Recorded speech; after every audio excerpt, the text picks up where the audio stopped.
Bienvenidos a Diálogos, soy Facundo Guadaño, me encuentro con Matías Orejolce y en esta ocasión contamos con la presencia de Martín Coan, un académico y escritor argentino reconocido en el mundo de las letras y en la discusión pública de nuestro país. ¿Cómo estás, Martín? ¿Qué tal? ¿Cómo están? Bueno, Martín, me gustaría empezar con preguntas bien generales. Vos sos docente en la facultad, ¿no? Y das teoría literaria y sos un escritor muy prolífico, escribiste ensayos, novelas, cuentos, abarcaste eh, muchas ramas de la literatura.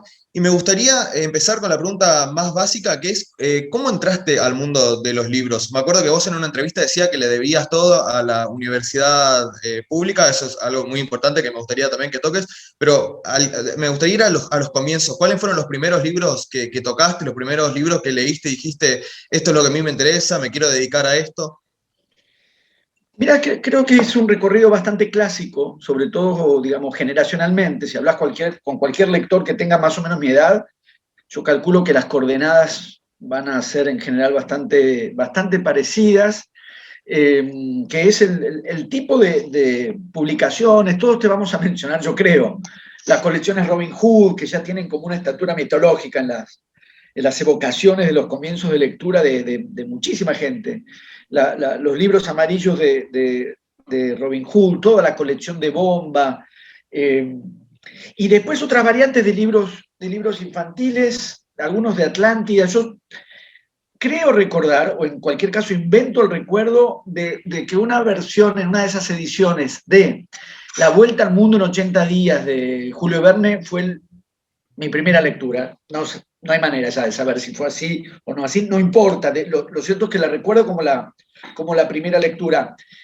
Nada en especial al mismo tiempo, nada en especial para cualquier historia de lector. Son los libros que circulaban y que podían estar al alcance de cualquier chico a quien más o menos le pudiese gustar leer. Yo creo que sí hubo, eso es mi infancia, hubo una marca en el colegio secundario de una profesora que yo tuve en tercer año y la volví a tener en quinto, que era la Meyer, María Elvira Burlando de Meyer, especialista en teatro, pero que más allá de esa orientación hacia teatro, que no es la que me interpeló especialmente, me marcó, estamos hablando, tercer año mío es 82, y después en el 84, yo creo que fue el momento en el que vi un tipo de relación con la literatura y la posibilidad de desplegarse una manera de pensar y una manera de abordar cuestiones a través de la literatura que me tocó de una manera distinta. Hasta ahí yo calculo, creo recordar que sería, nada, alguien a quien le gustaba leer.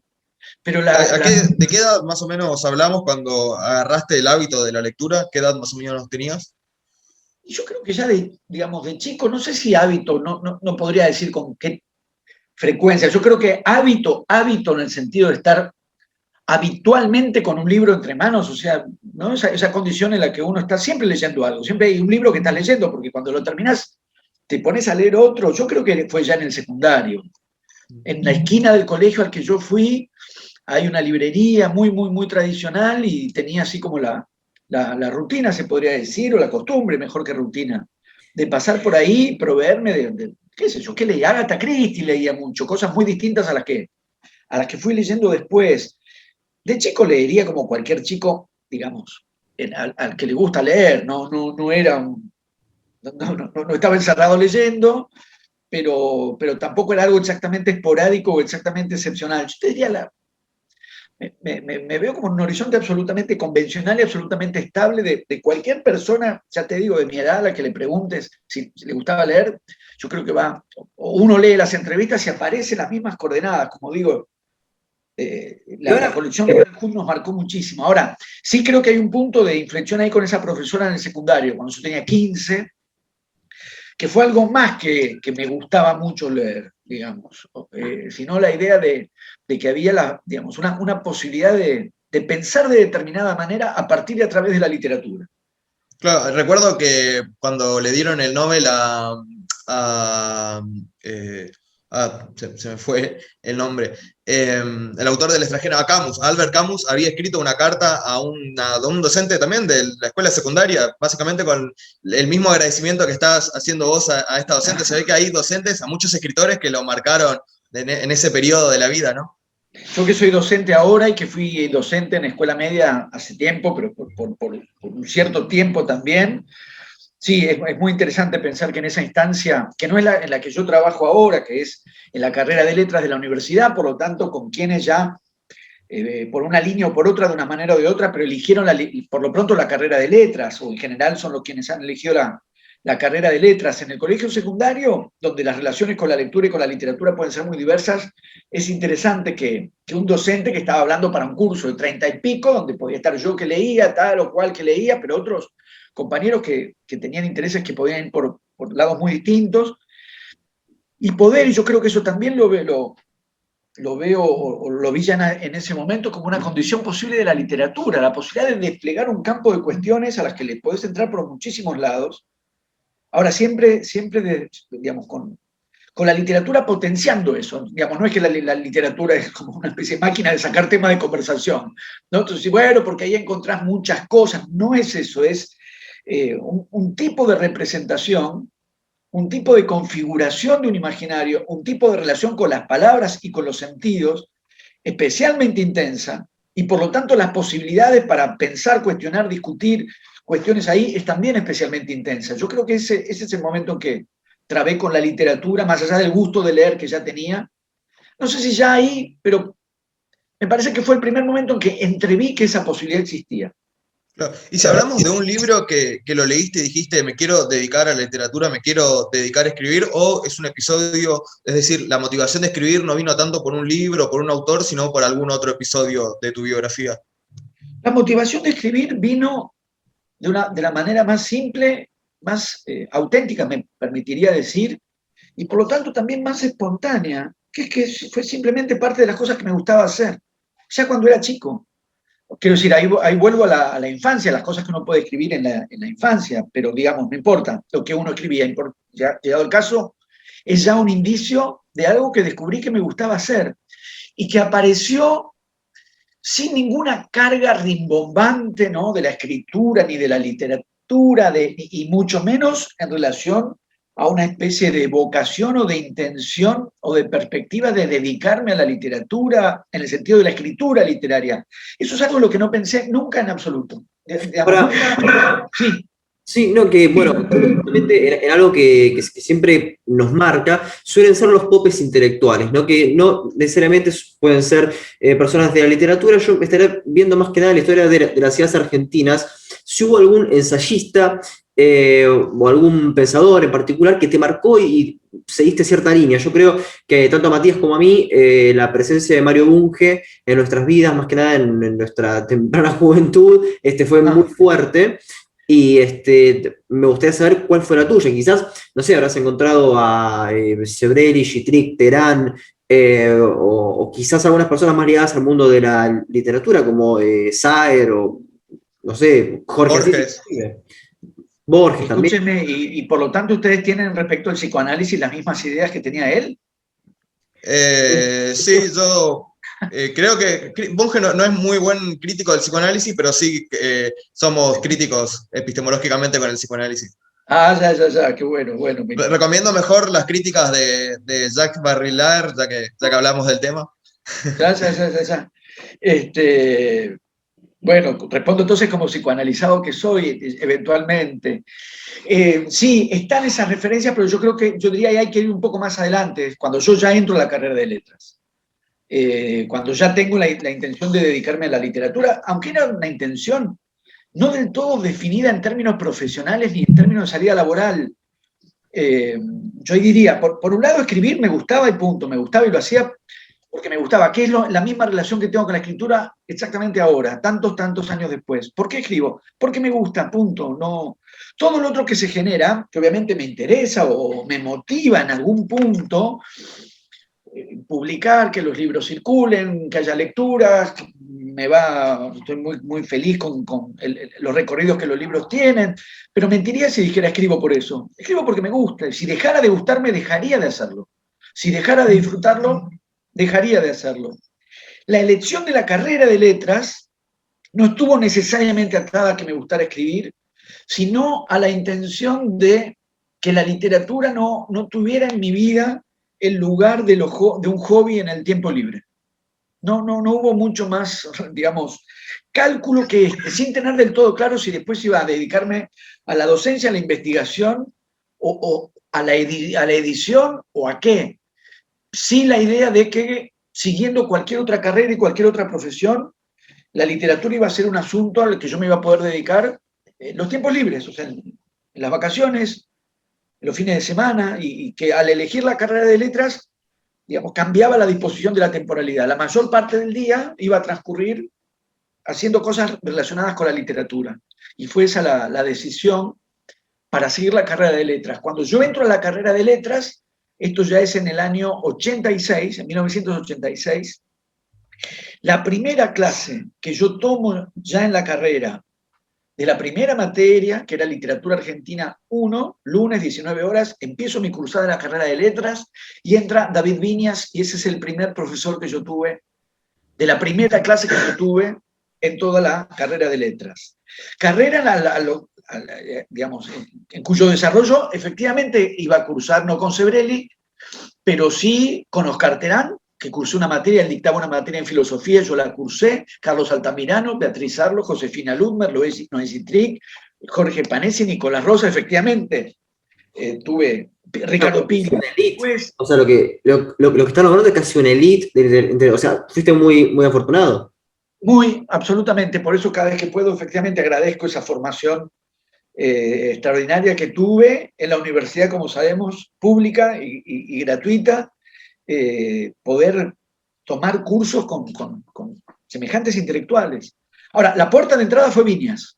Viñas, yo tenía 19 años. Digo, en términos de los impactos por los que vos, Facundo, me preguntabas, el impacto de entrar a una carrera universitaria y que el primer teórico fuera de Viñas, en todos los sentidos, ¿no? Su despliegue, sus juegos de seducción como docente, su vehemencia, la combinación del crítico literario, del docente, del escritor, del intelectual con intervenciones públicas, su misma presencia, muy intimidatoria, por cierto. Yo tenía 19 años, me marcó muchísimo, muchísimo. Sí, Martín, recuerdo que vos en un momento, en un video de Canal A, si no me equivoco, nombrabas 12 libros y en uno estaba, ¿no? Uno de David Viñas, o sea, que no solo como docente, sino también como escritor, ¿te marcó? Sí, digamos, vino todo junto. Yo empecé a cursar ahí, obviamente había textos del propio Viñas en la bibliografía de la materia, pero que no eran los textos de ficción. Y yo ya en ese año y el año siguiente leí todo Viñas. Entré en una especie de trip, David Viñas, las ficciones, los ensayos, más las clases. Volví a cursar la materia en el 88. En el 86 él da un curso enteramente dedicado a Lucio B. Mansilla. Y en el 88 da otro curso íntegramente dedicado a Sarmiento. Yo tomé los dos cursos y en el medio de ese tramo leí todo lo de Viñas, todo lo que pude, la ficción entera, fui a ver obras de Viñas al teatro, todo, Viñas, estaba fascinado y digamos, no sé si en la ficción, no sé cuántas marcas puede haber habido de la ficción de Viñas sobre lo que yo mismo escribo, no lo sé, pero otras dos figuras fuertísimas, que son Josefina Ludmer y Beatriz Arlo, con las también docentes mías, y además mantuve vínculos, digamos, una vez que cursé, y pasada ya la etapa docente-alumno, tuve también el privilegio de tener vínculos, continuar una relación con una y con otra de maneras distintas. Las dos, Sarlo y Ludmer, siendo tan distintas en su manera de leer, teniendo un aparato crítico y un imaginario literario tan absolutamente distinto, una y otra, sin embargo, se remitían a Viñas como su referencia. Entonces ahí se abrió como un juego que era Viñas primero, esa fascinación inicial, y después, de alguna manera, ir viendo lo que en la tradición Beatriz Arlo, cómo se había reelaborado Viñas, y en un enfoque crítico tan distinto, una metodología crítica tan distinta como la de Josefina Ludmer, otro tipo de reelaboración de Viñas, porque Ludmer también señalaba a Viñas como una referencia para ella. Bueno, tres puntos de mi formación que son claves. No estaba Horacio González en esa ocasión, porque Horacio González lo recupera mucho a Viñas, por eso. Sí, ahora, lo que pasa es que yo cursaba en letras, Horacio está, digamos, en sociología, tenía referencias porque en esos años yo estaba de novio y después casado con alguien que estudiaba sociología, entonces en realidad me llegaban, las noticias que me llegaban del mundo de la sociología tenían que ver con Horacio González, pero no formaba parte, digamos, de la currícula que yo mismo podía estar haciendo como estudiante de letras. Y por otra parte, el acercamiento más fuerte, creo yo, fue un poco posterior. Habría que revisar bien el ojo mocho, habría que revisar bien el vínculo María Pía López, digamos, el modo en que eso se armó, pero no sé si eso ya estaba dado en el 86, 87 de una manera tan fuerte, esa línea Horacio González Viñas. No, Bueno, ahora, ya que hablamos de intelectuales argentinos tan relevantes, ¿no? Recordé, bueno, ahora que saqué el tema este de ese video donde vos mostrás un libro de Borges, el Alep precisamente, y decís que está firmado por el propio Borges. Me gustaría tomar esta anécdota como excusa para que me cuentes cómo fue tu relación, Borges, tanto en esa situación, ¿no?, donde te firmó el libro, si llegaste a ver una conferencia, dónde te lo encontraste, y también que me cuentes cómo fue tu relación con la obra de Borges, a qué edad la descubriste, cómo te influenció. La relación con la literatura de Borges, sin duda, en el secundario. En el secundario. Y es una marca, no tengo nada original para decirlo, es una marca tan fabulosa, porque llegás a Borges y no llegás a una... El efecto que se produce es este. No llegás exactamente a una zona de la literatura, sí, llegás a una zona de la literatura, pero el efecto que tiene esa lectura es que llegás a un mundo literario entero. No funciona como una parte de la literatura, aunque uno sabe que lo es. Cuando entras en el mundo Borges, entras en un mundo que funciona como una literatura absoluta. Arma un sistema literario integral. Y en verdad, bueno, hay un texto de Josefina Ludmer llamado ¿Cómo salir de Borges? Porque ligado a esa experiencia extraordinaria está también el efecto de que parecería no haber literatura por fuera de Borges, cosa que obviamente no es así, ni en Borges ni en ningún autor. Muy pocos autores tienen esa capacidad, esa potencia de que su obra funcione como una literatura entera.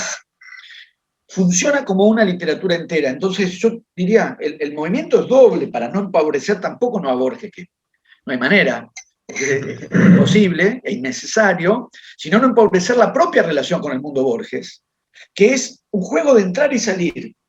Entonces, Borges, se produce ese efecto fascinante, encantatorio de un universo literario total, que parece no tener afuera.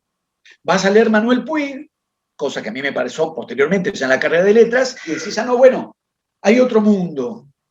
Lee Fowell, incluso las reescrituras que Fowell hace de Borges, y decís, bueno, por acá se sale hacia una vía, digamos, de cuerpo y materialidad que entra en lucha con Borges. Lees Piglia, y en Piglia tenés un mundo, diríamos, para desarticular a Borges borgianamente, está como adentro y afuera al mismo tiempo, y así con César Aira, así con Saer. Entonces Borges tiene esa enorme significación. Es un tipo de relación con la literatura que se compara con muy pocos autores, Kafka, de los clásicos. Un clásico es eso. ahora, Funciona como un mundo literario entero. Ahora, Martín, estuviste nombrando una serie de personajes que constituyen instituciones en sí o que están dentro de instituciones, como puede ser el Ojo Mocho, como pasaba con Borges o con Gittrick, etc. Esto, en mi visión, y me gustaría conocer cuál es la tuya, responde a un momento, a una época en el cual la figura del intelectual era como una figura pública, la cual tenía algo para decir. Hoy es muy difícil encontrar un intelectual de punta, un intelectual en el cual la gente se escuche para ver qué es lo que dice, y hay como una guerra siempre, o sea, el intelectual es reemplazado por el periodista, casi como decía George Steiner, que era un diálogo entre el periodismo, que el ensayo era algo así, un diálogo entre el periodismo y el intelectual, pero esta vez yo creo que no existe un Horacio González, un Sebrelli, un Bunge, no están esas figuras. Y tampoco en el mundo, puede ser Zizek, quizás, guste o no, pero no están esos intelectuales. ¿Cómo crees que se está dando la discusión pública en el mundo intelectual? ¿Crees que son escuchados o crees que la industria cultural los absorbió y ya pertenecen al claustro universitario. Raramente, Facundo, estás mencionando a estos autores como si estuvieran muertos y están vivos. Horacio González está, Juan José Sebrelli está. Vos decís, ya no tenemos un Horacio González, tenemos un Horacio González. ¿Qué es Horacio González? Pero no se tenemos un Sebrelli. ¿Qué es Sebrelli? Y, por supuesto, entiendo a qué vas. Pero quiero decir, por lo pronto empiezo nombrando a Sebrelli y a Horacio González, que están ahí, e intervienen fuertemente, con perspectivas y posiciones que podemos discutir en uno y en otro, que de hecho están fuertemente en desacuerdo, pero Sebrelli sacó un libro llamando a la desobediencia civil, en algo que, perspectiva que no comparto en absoluto, pero fue una intervención, como intervención intelectual lo es y lo fue, y lo sacó creo que este mismo año, claramente durante la pandemia. Están esos intelectuales y están interviniendo, por lo pronto los que mencionaste, el propio Zizek, Horacio González, Sebrelli, Beatriz Arlo, por nombrar a alguien a quien ya hemos nombrado. Viñas hacía un tipo de movimiento semejante, yo diría, entre el ámbito académico al que estamos haciendo referencia, que además es donde yo mayormente trabajo, la posibilidad de, que para mí fue una referencia fuerte en mi formación. Por eso mencioné, es parte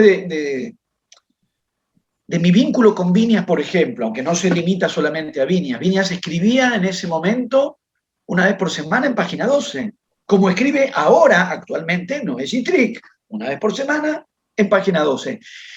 Yo, durante esos años que era joven y en mi formación, estaba atento, digamos, a los perfiles de los docentes. Estoy hablando de todos los docentes que yo admiraba y de los que aprendí muchísimo, pero algunos docentes como Josefina Ludmer o como Nicolás Rosa, que tenían más bien una circulación universitaria y no se planteaban necesariamente el desafío de que una parte de su producción intelectual circulara también de otra manera, e intelectuales como David Viñas, como Beatriz Arlo, como Ricardo Piglia, que al mismo tiempo que sostenían una inscripción en la universidad, encontraban otros espacios de intervención y de puesta en circulación de sus posiciones, por lo pronto en el periodismo, por lo pronto en la prensa. Entonces hay una parte en la que cae la antinomia. Hay espacio en los medios periodísticos para quienes nos dedicamos a la investigación o al trabajo en ámbitos universitarios, de tal manera que uno pueda estar en una condición de ida y vuelta o si se quiere, anfibia. Sí, claramente sí. Y varios de los que hemos estado nombrando, la mayoría de los que hemos estado nombrando... Pero sí, después, así, burdamente, Mallea, Borges, Martínez Estrada, son nombres que en el tiempo ves, Pope, digamos, que están en igualdad de condiciones. Ahora, Sebrelli tiene 91 años, Horacio González tiene casi 80, no encontramos intelectuales de 30 o 40 años que estén, o que están en formato YouTube, quizás, es otra discusión, no en la revista académica, no en la figura del intelectual escuchado como era Sartre. Nombraste ahí bien la palabra revista y me parece que es algo interesante, ¿no? Esa palabra para reflexionar cómo fue mutando la figura del intelectual, porque ahora ya no existen revistas como Contorno, como Revista Sur, casi con la figura de la revista, ¿no? O bueno, la revista donde escribía Sartre, ahora no recuerdo el nombre, pero casi que con la decadencia, ¿cómo se llamaba? Los tiempos modernos. Sí, tiempos modernos. Casi con la decadencia de la figura de la revista viene como la decadencia relativa, ¿no? Bien nombraste, todavía sigue existiendo la figura del intelectual, pero está como menos, es decir, no es como en los 70, por ejemplo, que uno tenía a Sartre y a Foucault liderando como grandes movimientos sociales de gente que leía, eso también es discutible, esto no lo charlamos bastante en nuestro programa, es discutible si la gente hoy lee menos que antes, pero si uno tiene una visión un poco ingenua, sí, podría parecer que en el París del 68 se leía más que ahora. No sé, Martín, ¿qué opinás vos de si se sigue leyendo, si se sigue teniendo en cuenta a los intelectuales como antes? Tampoco para caer en una visión no pesimista de la historia, como que todo está en decadencia, al estilo Spengler, ¿no? Claro, es que un poco me estaba resistiendo, pero resistiendo a mí mismo, no resistiendo a ustedes, sino uno también tiene la tentación apocalíptica, pero eso llevaría a una posición quejosa y además llevaría una posición quejosa, discutible para uno mismo, porque quedaría uno en el lugar de decir, antes escuchaban cuando Sebrelli o cuando Viñas, y ahora nosotros no nos escuchan, o sea, eso supondría posicionarse en lugar de queja y en una especie de reclamo, que es a eso a lo que me estoy resistiendo, o sea, me estoy rehuyendo de esa enunciación, además para no ser apocalíptico en términos generales, porque uno podría decir, sí, entiendo a lo que apuntan, y en principio uno podría hacer esa formulación. Interrogarse, sí, además los propios intelectuales lo han pensado y lo están discutiendo. Si las figuras de los intelectuales ocupaban un lugar de referencia más significativo que el que ocupan hoy. Lo de las revistas es distinto, yo creo que ahí puede haber algo en un cambio en los formatos en los que hoy se escribe y se lee. Porque quizás podamos hacer una marca ahí con Beatriz Sarlo, ¿no? Que integró, de alguna manera volvió o retomó en su momento el legado de la revista Contorno. Recuerdo alguna entrevista que le hacen en la revista Punto de Vista a David Viñas, y donde de alguna manera marcaban Punto de Vista tomando un legado de Contorno, previo paso por la revista Los Libros, donde había estado también Ricardo Piglia. Podríamos decir, hay una secuencia ahí que hasta que se cerró la revista Punto de Vista, de alguna manera estuvo. Escritores de una generación, si lo ponemos en términos generacionales, la inmediatamente anterior, o sea, a la mía, que son los que hicieron la revista Babel, Alan Pauls, Chitarroni, Checkfek, Martín Caparrós, Daniel Gebel y Matilde Sánchez, todo ese grupo, pero escritores de mi misma edad, Sergio Holguín, Kuchik, Pedro Rey, habían armado la revista con B. de Vian, que tuvo también una circulación, una presencia en el campo literario, pero claramente hay un declive, claramente no hay revistas de ese modo, pero habría que recorrer el espacio de los blogs. Sí, porque claramente, digamos, frente a la tradición de la revista en papel, que de todas maneras todavía existen y salen revistas en papel, claramente hay que ir también al espacio que estamos ocupando nosotros ahora mismo. Quizás justamente hace 30 años, ahora estaríamos sin pandemia de por medio, en un café, con un grabador, con un cassette, y esto ustedes lo imprimirían en una revista, con 3 fotos de nosotros hablando y la desgrabación de esta entrevista, como se hacía en El Ojo Mocho, ¿no? Esas desgrabaciones de las entrevistas enteras. Hemos traspasado a este formato, que hayamos traspasado este formato, no implica una transformación que yo me resisto tanto como puedo a verla necesariamente como un declive. Estamos teniendo otra forma de... Pero un poco violenta también, porque si uno se pone a ver el tipo de discusión que se da en YouTube, que es la descalificación del otro, que es la mileización del discurso, es un poco complejo, ¿no? Yo recuerdo que en un programa de Aguafiestas vos decías que el posmodernismo te había brindado muchas herramientas para pensar. Bueno, justamente en este caso, volcarse hacia el discurso, hacia la subjetividad, yo creo que en YouTube se pueden dar debates racionales, con todo lo que implica esa palabra, con todo lo esquivo que puede ser, pero básicamente prima la agresión y la humillación.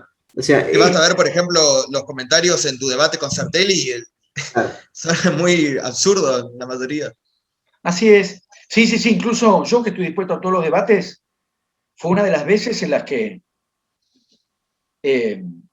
digamos, vi pasar ahí, o sea, meterse con cuestiones muy delicadas de la vida personal de Eduardo Sartelli en este caso. Yo creo que es una de las veces en las que estuve personalmente más cerca de lo más abyecto. Hay que meterse con una desgracia personal, así como se metieron con Eduardo Sartelli. Yo ahí dije, me retiro de esta discusión acá, sigamos en otro lado. Pero yo diría, más allá de ese caso puntual, entonces los debates son 2. O los campos de disputa son 2. Primero, los debates o las disputas que podamos lograr establecer y dirimir por posiciones ideológicas, políticas, en una discusión en el sentido que estamos pensando. Y después una dimensión que es la pelea y las disputas necesarias para que esas peleas y disputas sean posibles en los dispositivos existentes. Para mí, ¿no? Como si dijéramos, se desdoblan los frentes. Se desdoblan los frentes. Uno es esto, luchar, los debates, las discusiones, usar las herramientas disponibles sean las que sean, en los formatos que sean, con las tecnologías y la ampliación de las posibilidades que las tecnologías nos aportan. Continuar líneas de debate y de disputa en el interior de esas condiciones. Y en relación a lo que ustedes mismos están planteando, dar también esa disputa, entablar también esa disputa entre quienes han dado por sentado que en estos formatos y bajo estas condiciones tecnológicas solo es posible, digamos, chicanear, agredir, humillar, y quienes decimos no es la única posibilidad. No es la única posibilidad. Me parece, yo lo venía pensando y con algunas intervenciones en estos mismos ámbitos también lo vengo pensando. Hemos dado quizás muy rápidamente por sentado que en Twitter no se puede debatir, que en los comentarios de los diarios solo puede haber, digamos, agresión, chicana y miserias. Por supuesto que todo eso está. Y es muy numeroso, y es muy fuerte, y marca un signo de época, sin dudas. Pero yo no daría el asunto por perdido. Me parece que son, como cada aparición de nuevas tecnologías, como cada proceso de transformación tecnológica, se abren espacios de disputa también, y de disputa por los usos de esas tecnologías. Me remito siempre ante esta cuestión por poner una referencia. Bertolt Brecht escribe una teoría de la radio en el 1900, si no recuerdo mal, 1932. Año más, año menos. En un momento y en un contexto en el que parecía no poder pensarse otra cosa que esto, que la radio tenía un carácter fascista. Porque efectivamente ya en ese momento era una herramienta extraordinariamente propicia para las manipulaciones del fascismo. Y por lo tanto, colegir de eso, digamos, deplorar el propio instrumento tecnológico llamado radio como un instrumento, como digo, más que propicio para la manipulación de masas por parte del fascismo, era sin duda toda una tentación. Porque al mismo tiempo para esa tentación existía una evidencia por demás evidente, ¿no? Eso efectivamente estaba ocurriendo. Ahora bien, condenar esa tecnología y ese recurso en nombre de ese uso que efectivamente se estaba verificando. Estamos hablando del nazismo y del fascismo, nada menos. Efectivamente se estaba verificando ese uso posible. Asignarle al dispositivo tecnológico ese carácter ineluctable o disputar los usos posibles. Porque Bertolt Brecht escribe el ensayo que escribe para disputar usos posibles. ¿Por qué daríamos tan por perdida, digamos, la batalla posible con respecto a las nuevas tecnologías, dando por sentado que no pueden tener otro uso que el de los energúmenos, que en nombre de que, justamente, de que no ponen ni nombre ni cara, se despachan con sus miserias, sus resentimientos, sus mezquindades, digamos, y toda esa cosa apestosa que circula bajo ese formato que muy bien se ha traspasado a llamarle red cloacal a la red. Efectivamente eso existe y podríamos decir, ¿existe? Sí. ¿Prepondera? Probablemente sí. ¿Es la única alternativa? Definitivamente no. Entonces, ¿por qué no dar una disputa sobre los usos posibles? Bueno, creo que es justamente este programa, creo que ese programa es esto. Pero bueno, hay una cosa en el discurso público, Martín, que creo que interpela a la sociedad argentina y a toda América Latina, que fueron las dictaduras y las guerrillas. En tu obra eso está maravillosamente abordado. Me quedo con 2 veces Junio y Ciencias Morales. Me gustaría saber por qué ese tema te interpela tan particularmente, y me gustaría también que una reflexión respecto a, digamos, las derivas de los derechos humanos en Argentina, desde Alfonsín al indulto, al kirchnerismo, ¿no? Cómo ese sentido sería la relación entre literatura y política, ¿no? Entre cómo te interpela a vos y cómo crees que se discutió a partir del regreso de la democracia. En cuanto a lo que yo mismo escribo, no sé qué podría decir. Por un lado me interpela, pero yo diría, junto con esas novelas en las que escribí efectivamente sobre los años 70, lo pienso en relación a otras novelas, por ejemplo, las que escribí sobre el siglo XIX. El Informe, que es sobre San Martín, por decirlo así, Los Cautivos, que es como una especie de parodia de civilización y barbarie. Lo pienso en relación con eso por lo siguiente. Me parece que lo que me interesa a mí es abordar ciertas zonas cristalizadas del sentido, ¿no? Como pasa siempre, circulan narraciones, se establecen ideologías, memorias sociales, memorias colectivas, se producen cristalizaciones del sentido. Y una de las cosas, uno de los aspectos que me entusiasman de la literatura, para leer, no solo para escribir, es la posibilidad de hacer de la literatura una herramienta para desarticular esas cristalizaciones, de modos muy distintos, puede ser muy diversos. Desarmar sentidos coagulados, desviar sentidos coagulados, en algunos casos parodiar sentidos coagulados, depende del caso.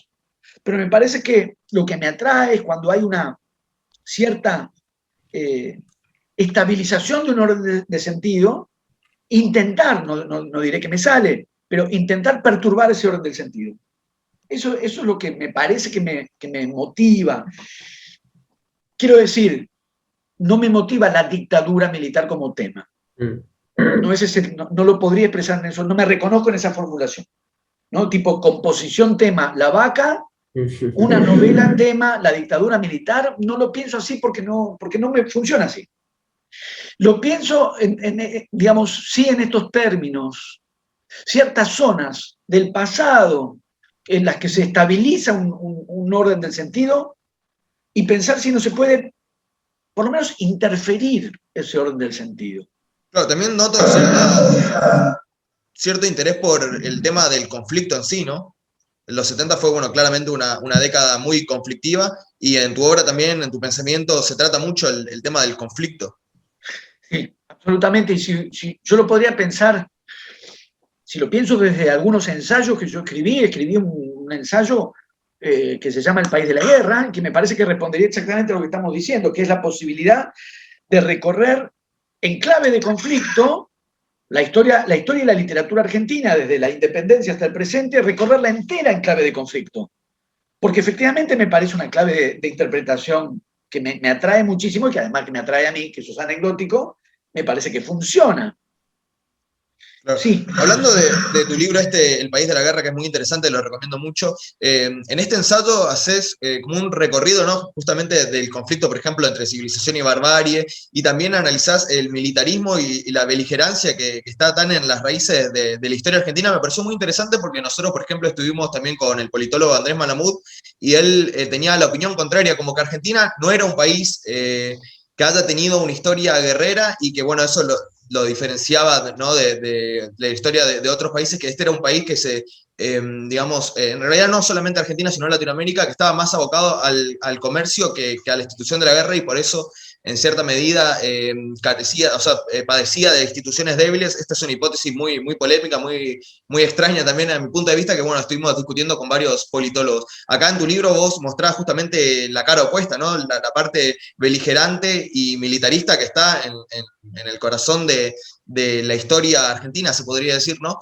Y me interesó porque en el comienzo vos haces un comentario muy, muy interesante sobre Alberdi, sobre la obra de Alberdi, El crimen de la guerra, que es un libro que recomiendo muchísimo, es una excelente obra. Te referís como a esta obra de forma muy halagatoria, parece que fue un libro que disfrutaste, que encontraste especialmente interesante. Hace poco estuvimos hablando con el ensayista Blas Matamoro, y él decía que compartía con Vargas Llosa, que había charlado, ¿no? con Vargas Llosa, de que Alberdi era el intelectual latinoamericano más importante del siglo XIX. Bueno, esta palabra más importante, ¿no? Como tan objetiva, es como polémica, ¿no? Uno lo podría traducir a que les parecía, ¿no? que era el intelectual más importante, o el intelectual del siglo XIX que más los marcó a ellos.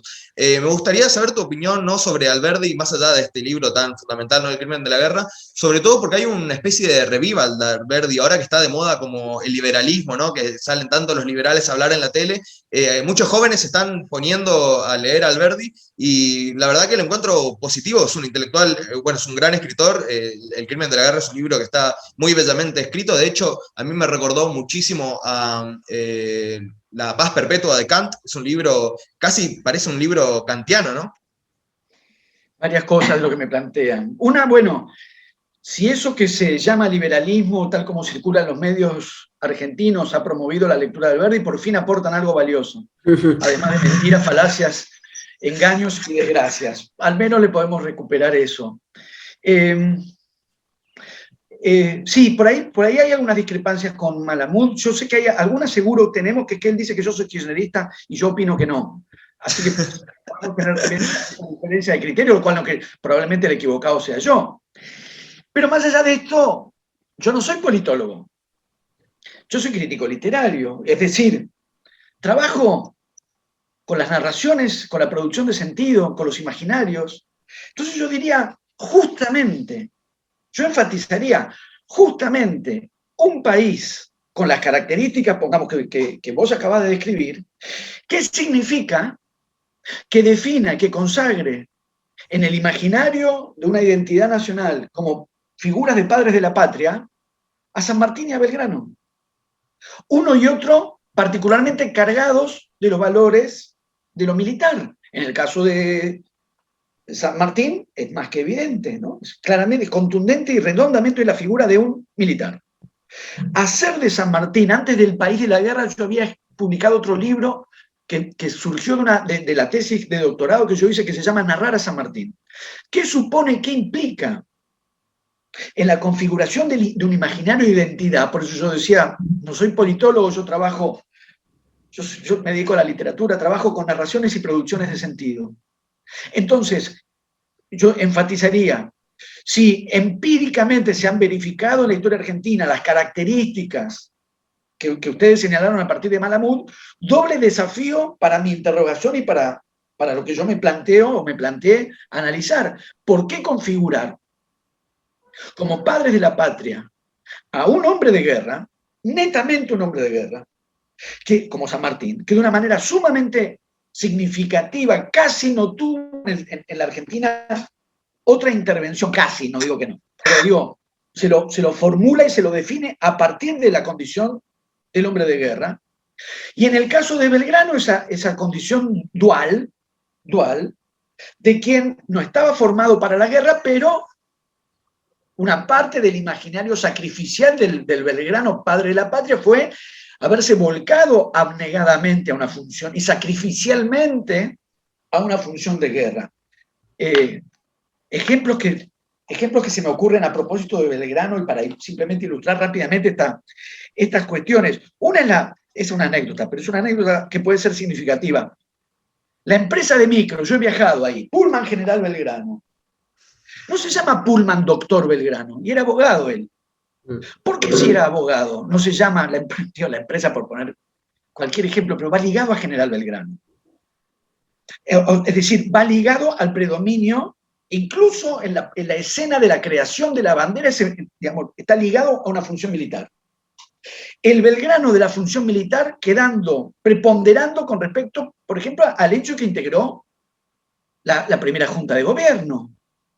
Insisto, me remito a las narraciones, me remito a la historia de Belgrano de Bartolomé Mitre, me remito a la construcción de una narración de la identidad nacional que ha puesto en primer plano la dimensión de la guerra, la ha puesto narrativamente, ideológicamente en primer plano.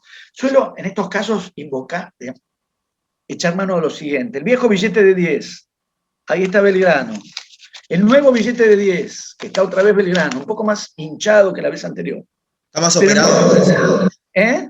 Está como operado en ese Sí, billete. yo creo que se hizo ahí su estiramiento, pero además de eso, en este figura con ropa civil y en este figura con ropa militar.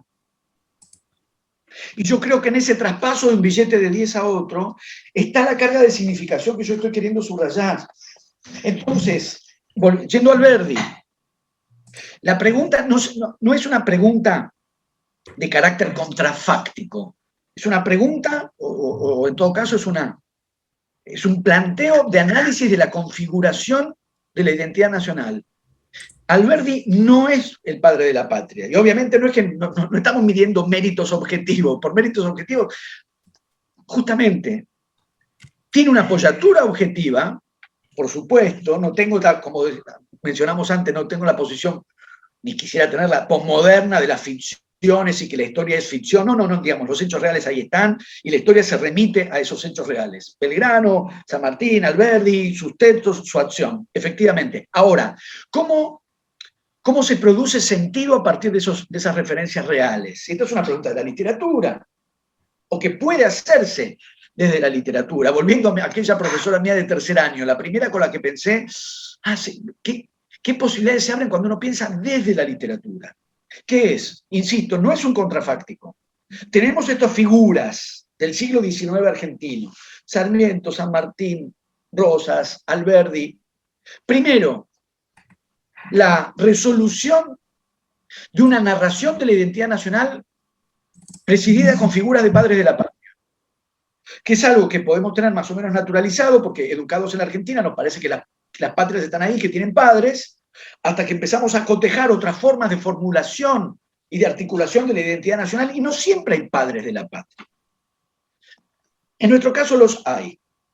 Padres de la patria, San Martín y Belgrano. ¿Por qué esos y no otros? E insisto, no es un contrafáctico histórico, es una interrogación sobre los modos de producir significación en la narración de la identidad nacional. Si uno compara con el panteón de los padres fundadores en los Estados Unidos, la figura del inspirador de la Constitución Nacional, ahí donde están Madison, Jefferson, Franklin, Washington, esa composición de figura de padres de la patria incluye la dimensión del establecimiento de la ley de la Constitución, se potencia eso en la condición del padre de la patria, integra el panteón de los padres fundadores. Entonces eso sin dudas activa el imaginario de una nación constituida en la guerra, en la política, en la ciencia, en las leyes. No hay más que ver la composición del panteón de Founding Fathers para advertir que la construcción del imaginario de identidad apunta a eso.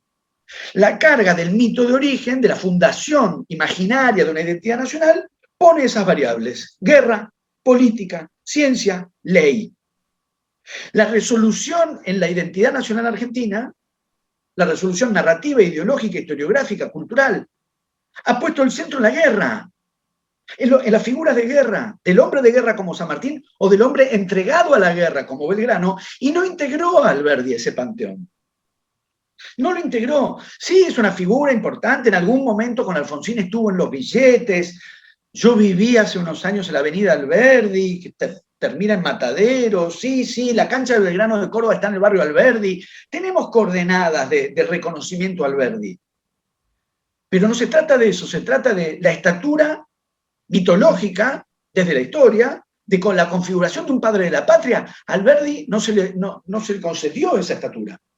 No digo que la tuviera o no la tuviera, que la mereciera o no la mereciera. He analizado, ahora estoy avalando, las narraciones de configuración de la identidad nacional, que pusieron efectivamente en primer plano la guerra, que hicieron, configuraron la mitología de un padre de la patria en los hombres de la guerra y no en el hombre de la ley, no en el fundador o en el inspirador de la Constitución Nacional. Y eso es una marca ideológica. Y sobre esa marca ideológica es que yo planteo estos análisis. Pero yo me baso en tu trabajo en las fronteras de la muerte y noto que, por ejemplo, en Echeverría, la muerte, el conflicto, la política, estoy hablando del Matadero, está muy presente. O sea, los padres fundadores del romanticismo del 37, Sarmiento mismo, o sea, está cargado de violencia. Y ya no es, es la violencia simbólica, si se quiere, de la producción de sentidos o de producción de textos. Sin dudas, sin dudas. Ahora, efectivamente los hechos ocurrieron, y efectivamente, al igual que en tantos otros lados, entre otros Estados Unidos, por poner una referencia, al ciclo de las guerras de independencia siguió un ciclo de guerras civiles. El asunto es, efectivamente la historia transcurrió en esos términos. Hay algo, lo hemos marcado distintas veces, ¿no? En el castellano que me resulta especialmente interesante, que usamos la misma palabra, que es la palabra historia, para designar la realidad de los hechos ocurridos y para designar la narración que se hace de esos hechos. Cuando se abren discusiones o conversaciones sobre estas cuestiones, me aparece este aspecto del castellano como un aspecto muy relevante, porque en inglés, por ejemplo, hay dos palabras distintas. Se dice history o se dice story para designar los hechos reales o la narración que se hace de ellos. Nosotros le llamamos historia a las dos cosas. Y ese juego es interesante, o me parece que uno puede instalarse en ese juego, justamente, en ese juego, en el sentido de que una bisagra hace juego, en ese vaivén de producción de sentido, que como digo, no prescinde de los hechos reales. No estoy diciendo que la historia sea ficción ni que la historia sea fabulación, pero la narración viene a imprimir un orden de significación sobre esos hechos. Entonces, ¿podría verse, los hechos ocurrieron como ocurrieron? Sin dudas. Ahora, si queremos pensar otra vez en Alberdi, no se podría haber pensado, ¿por qué no narrar? Insisto que no es un contrafáctico, estamos postulando narraciones posibles. La narración de Alberdi en El crimen de la guerra. Con la narración que hace Alberdi en El crimen de la guerra podemos dar cuenta, Facundo, de la violencia del matadero, pero narrada en otra clave y resuelta de otro modo, encuadrada en el ciclo de guerras civiles, superadas como con la ley, es decir, con la Constitución, que como sabemos, cae Rosas en el 1852, se establece la Constitución en 1853. Y sin embargo, esa trama a la que le llamamos, o podríamos llamar, hablando de no ser posmodernos, esa trama a la que podríamos llamar gran relato, a contramano de Lyotard, sí, funciona como un gran relato en el sentido de la modernidad.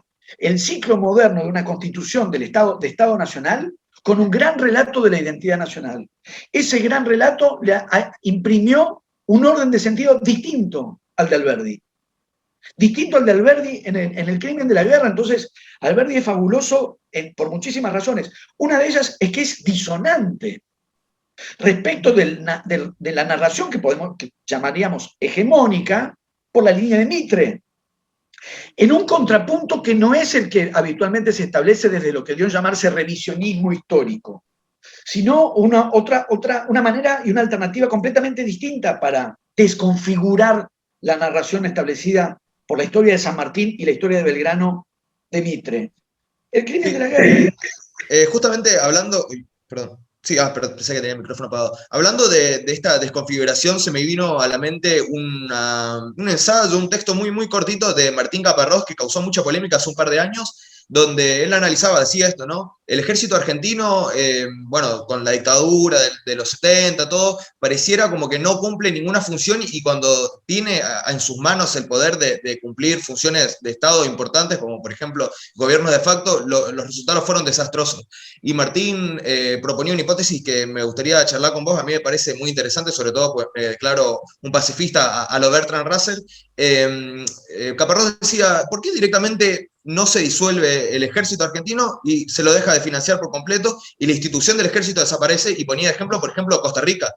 No es que hay otros ejemplos, también otros países que no tienen ejército, pero, por ejemplo, tienen acuerdos con la OTAN, etc.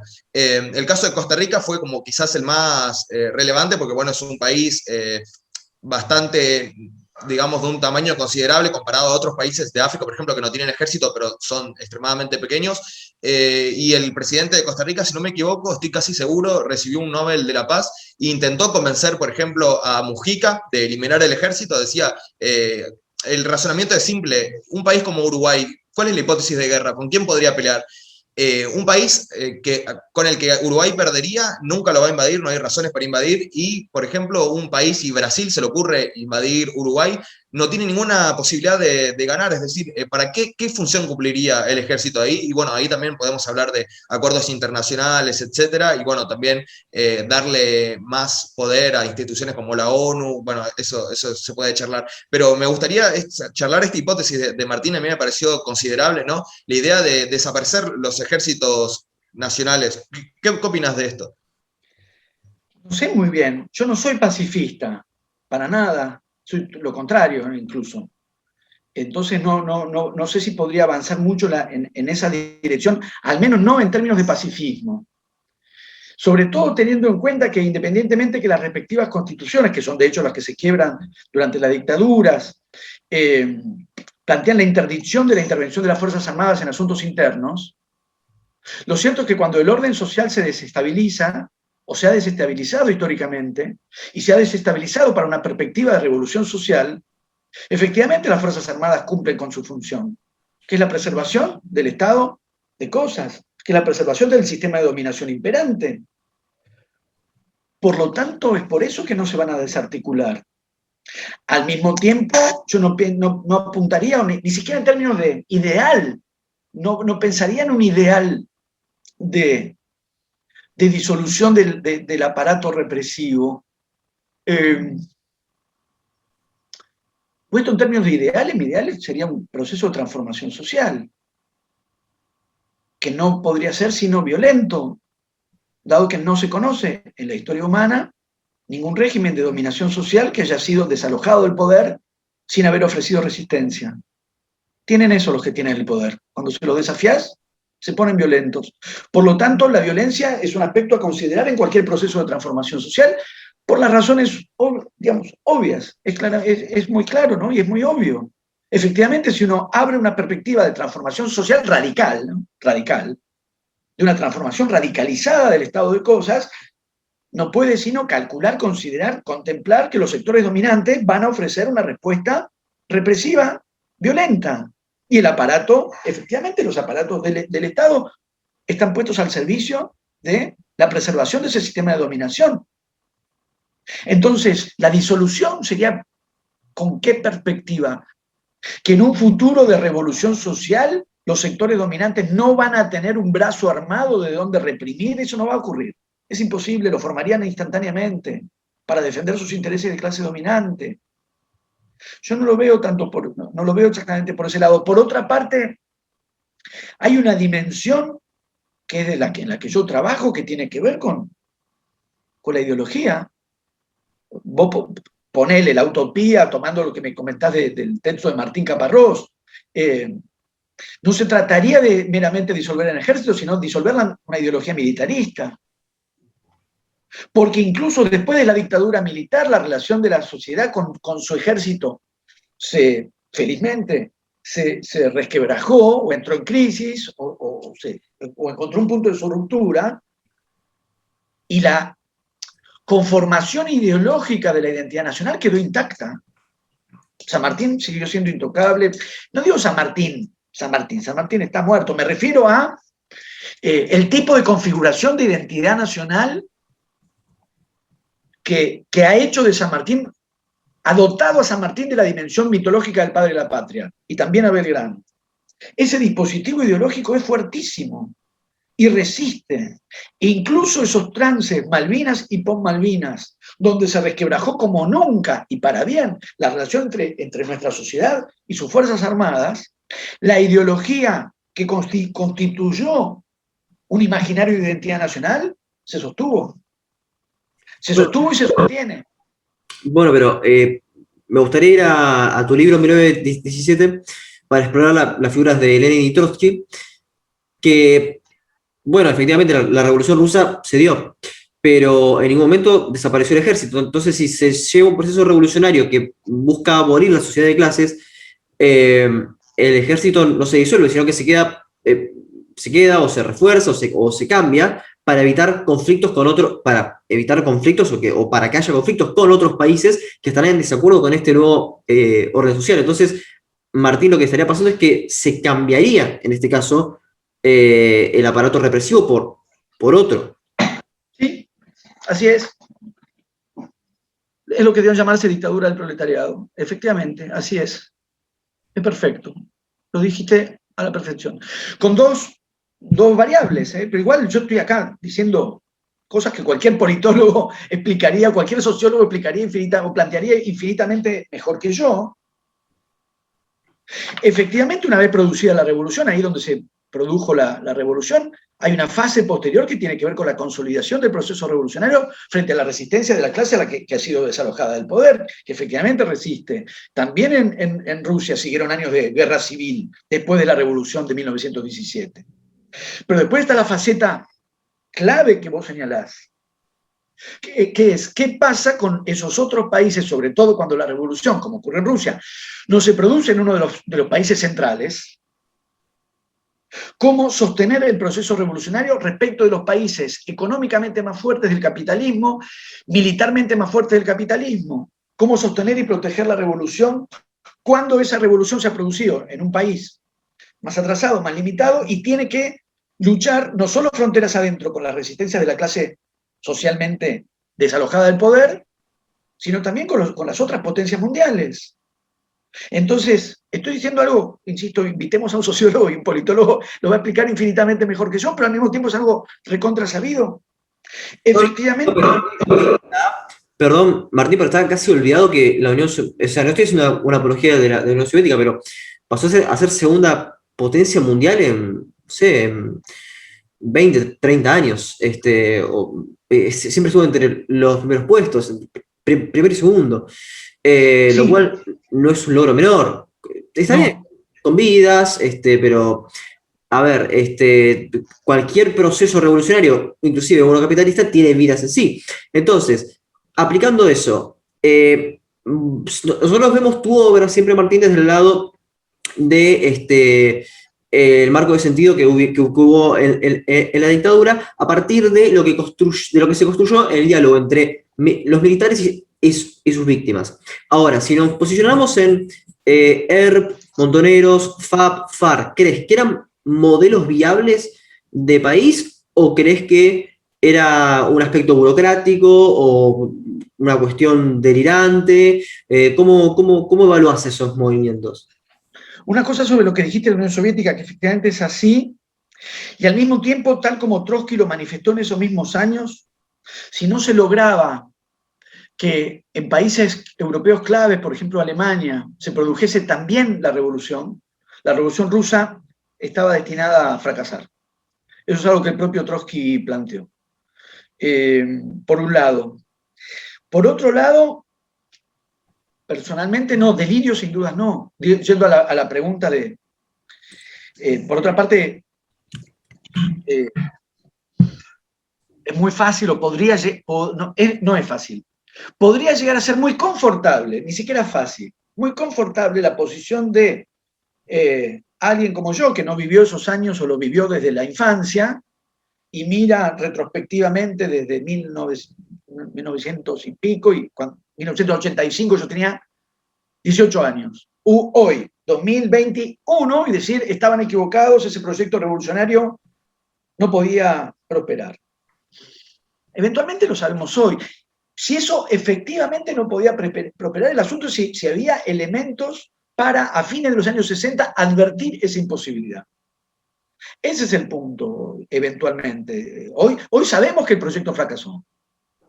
Hoy sabemos que ese factor determinante para el éxito de cualquier proceso revolucionario, que es la adhesión de las masas populares a las organizaciones revolucionarias, no se verificó. ¿Era ineluctable? No lo sé. ¿Debieron advertir que eso no iba a ocurrir? ¿Había señales que indicaban que eso indefectiblemente no iba a producirse? Me parece que es distinto en los análisis, pero ahí no estoy diciéndolo. Me remito a quienes han discutido, analizado y debatido estas cuestiones más y mejor de lo que puedo hacer yo. O sea, hablo como lector de esos materiales. La discusión con respecto a la contraofensiva en 1979 tiene otro tenor. Porque claramente el diagnóstico de una dictadura militar debilitada que habilitaba una contraofensiva o volvía propicia una contraofensiva con posibilidades de éxito, en ese punto claramente era un error garrafal. Y ahí sí podemos decir, en 1979 se contaban en una mirada mínimamente sensata, mínimamente equilibrada respecto del estado de cosas en la realidad social y política argentina, estaban los elementos para advertir que no había ninguna posibilidad de éxito en la contraofensiva montonera del 79. ¿Podemos decir lo mismo en el año 68, 69, 70, 71? ¿Podemos decir lo mismo? ¿Podemos decir que era parejamente o similarmente notorio que esos proyectos estaban destinados a la derrota? En el contexto del Cordobazo, por ejemplo, o después del contexto del Cordobazo, era tan evidente que los grupos de acción revolucionaria no debían que no iban a contar con la movilización y el apoyo de las masas populares. A mí no me parece evidente. No, claro. Sabemos que no ocurrió. Firmenich, Santucho, personas que, bueno, Firmenich, muy joven, que no tenían, digamos, una visión muy democrática. En su momento mismo lo planteaban. Yo creo que una cosa es la adhesión popular y otra cosa es ya la visión de liderazgo, y me remito a estas dos personas. ¿No crees que había ahí un cierto sentido de subjetividad en el cual se pensaba un mundo distinto, pero no se evaluaba realmente las características de la vanguardia que se estaba produciendo? Claro, ahí me remito, quiero citar, antes de que responda Martín, a este recuerdo que tengo de cuando entrevistamos a Meijide, ¿no?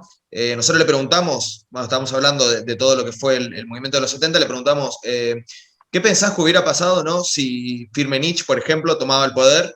Y muy graciosa la respuesta, me contestó: un desastre. Quería recordar eso, porque me pareció interesante. Decía, bueno, después, bueno, elaboró un poco más la respuesta, pero la idea es básicamente esa, de triunfar. Probablemente el orden social hubiera empeorado o, no sé, ahí es donde entramos, como dijiste, en contrafácticos. No sabemos. Por otra parte, hay que poner eso en el contexto de distintos movimientos revolucionarios en América Latina. No era una situación aislada en la Argentina. Era, como sabemos muy bien, una época en la que la posibilidad y la perspectiva de transformaciones sociales atravesaban toda América Latina. Toda América Latina. Estamos arrimando Firmenich y Santucho y fueron dos figuras muy diferentes, en todos los sentidos. Ya, lo primero que diría es mi desacuerdo con esa homologación.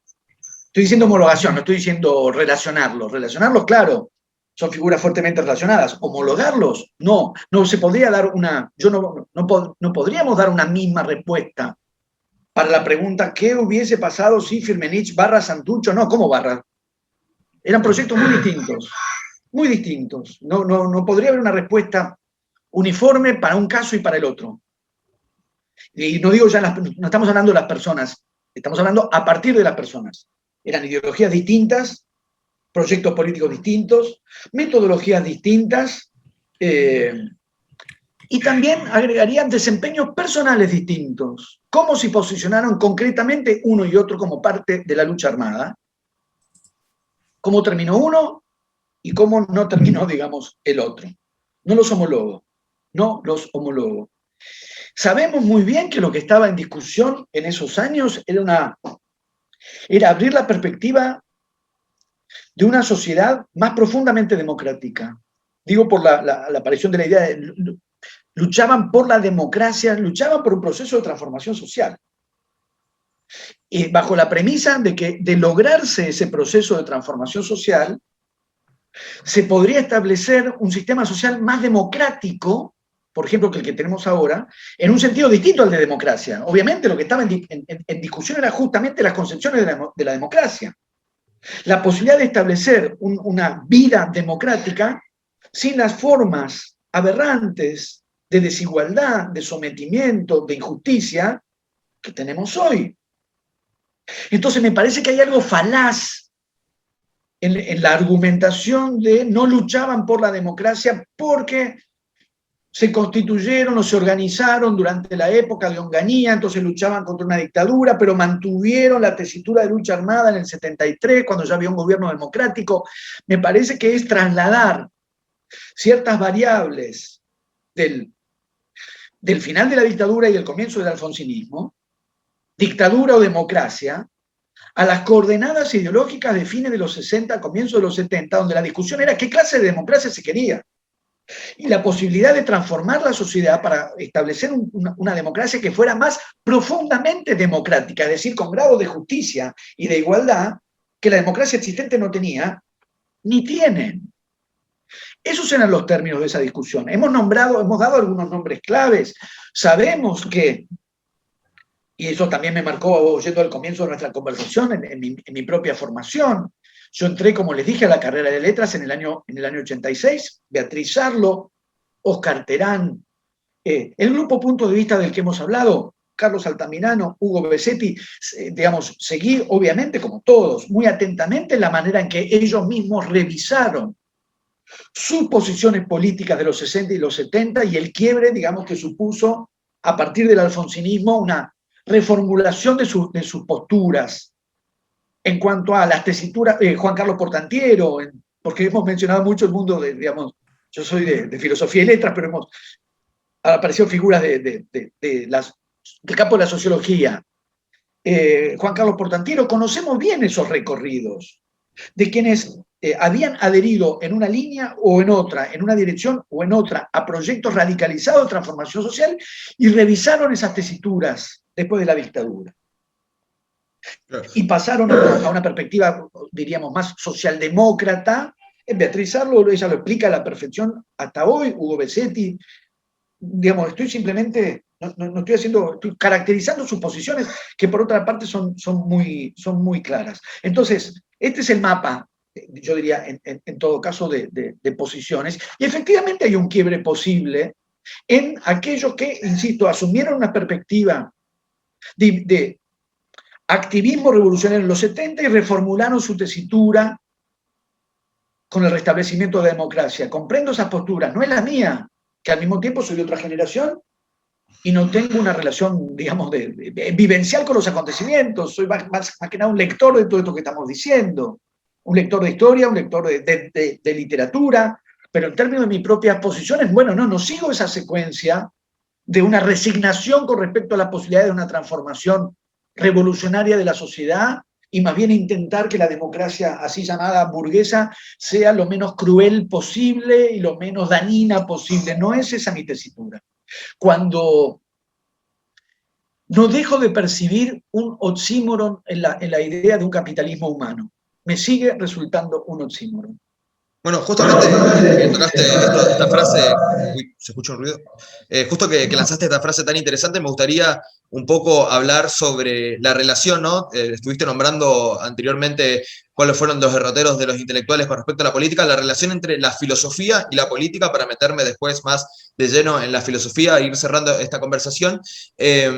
Anteriormente, bueno, estuvimos hablando con Astarita, que es un intelectual marxista muy importante de Argentina. Recuerdo también el debate que tuviste con Sartelli, también hablamos en este programa con Sartelli, y me gustaría, Martín, que nos recomiendes, nos sugieras o que charlemos un poco sobre intelectuales argentinos, principalmente me gustaría, marxistas o de izquierdas o trotskistas. Vos también tenés una gran influencia de Trotsky, lo comentaste en varias oportunidades.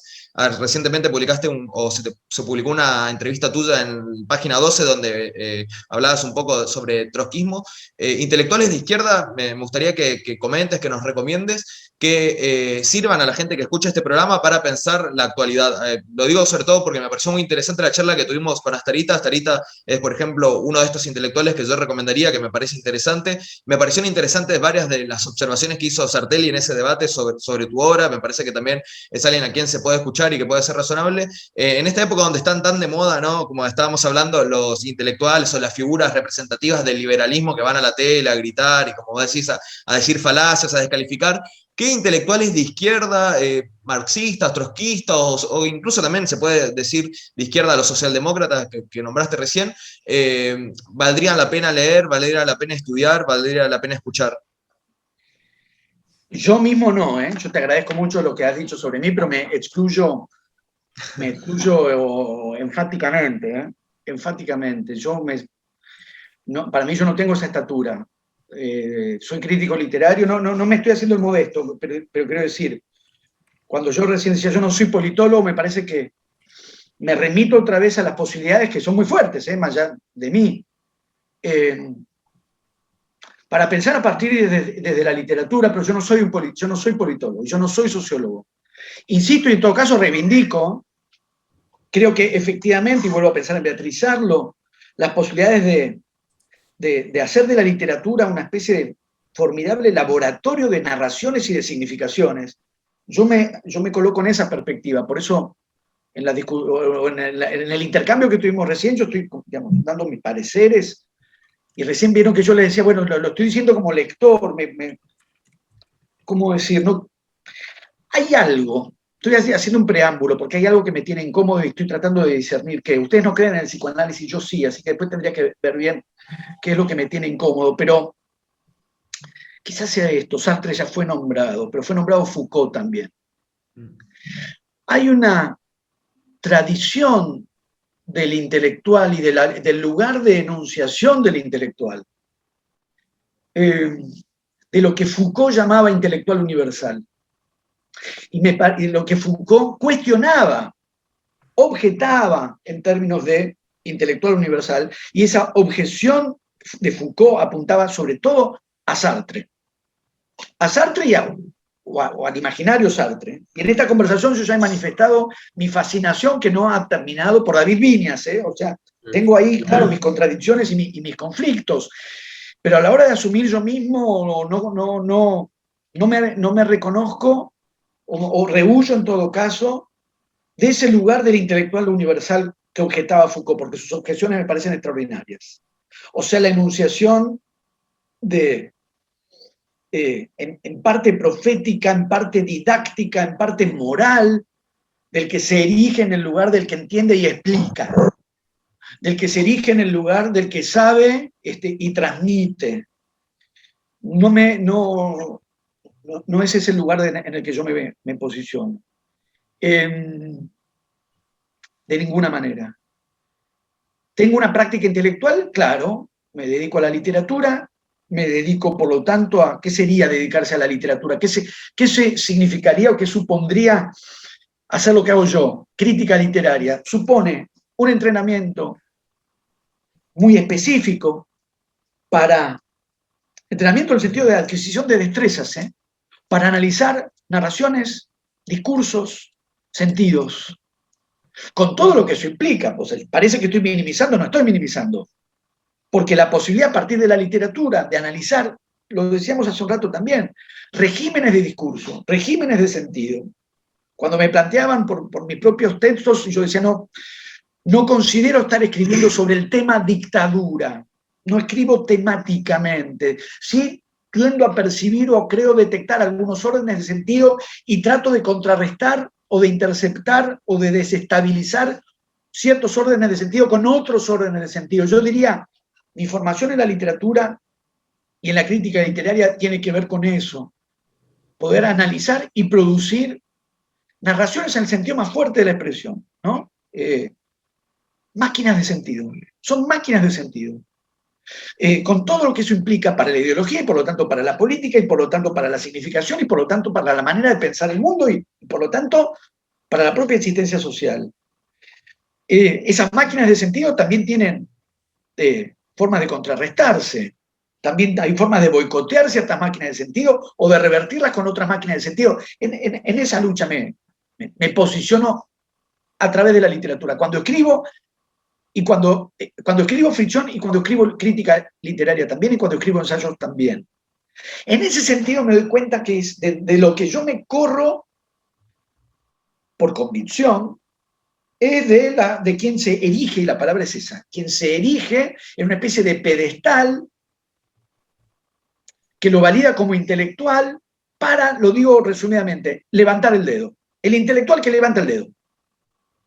Es eso lo que evito muy cuidadosamente. Intervenir, sí, debatir, sí, discutir, sí, con vehemencia, en llegado el caso, sí, con pasión, sí, porque todos estos temas me apasionan muchísimo, pero la figura del intelectual universal, insisto, que se sube al pedestal y levanta el dedo,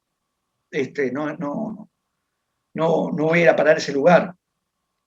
Ahora, este fue el preámbulo de mi propia incomodidad. Intelectuales que intervienen, discuten, aportan, claro, sí.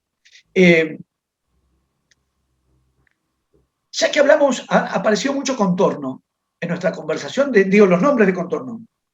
No todos, pero apareció Sebrelli, dijimos Sebrelli, que ya vemos dónde ha ido a parar, dijimos Gitrick, dijimos David Viñas, agregamos a Ismael, no dijimos León Rosichner,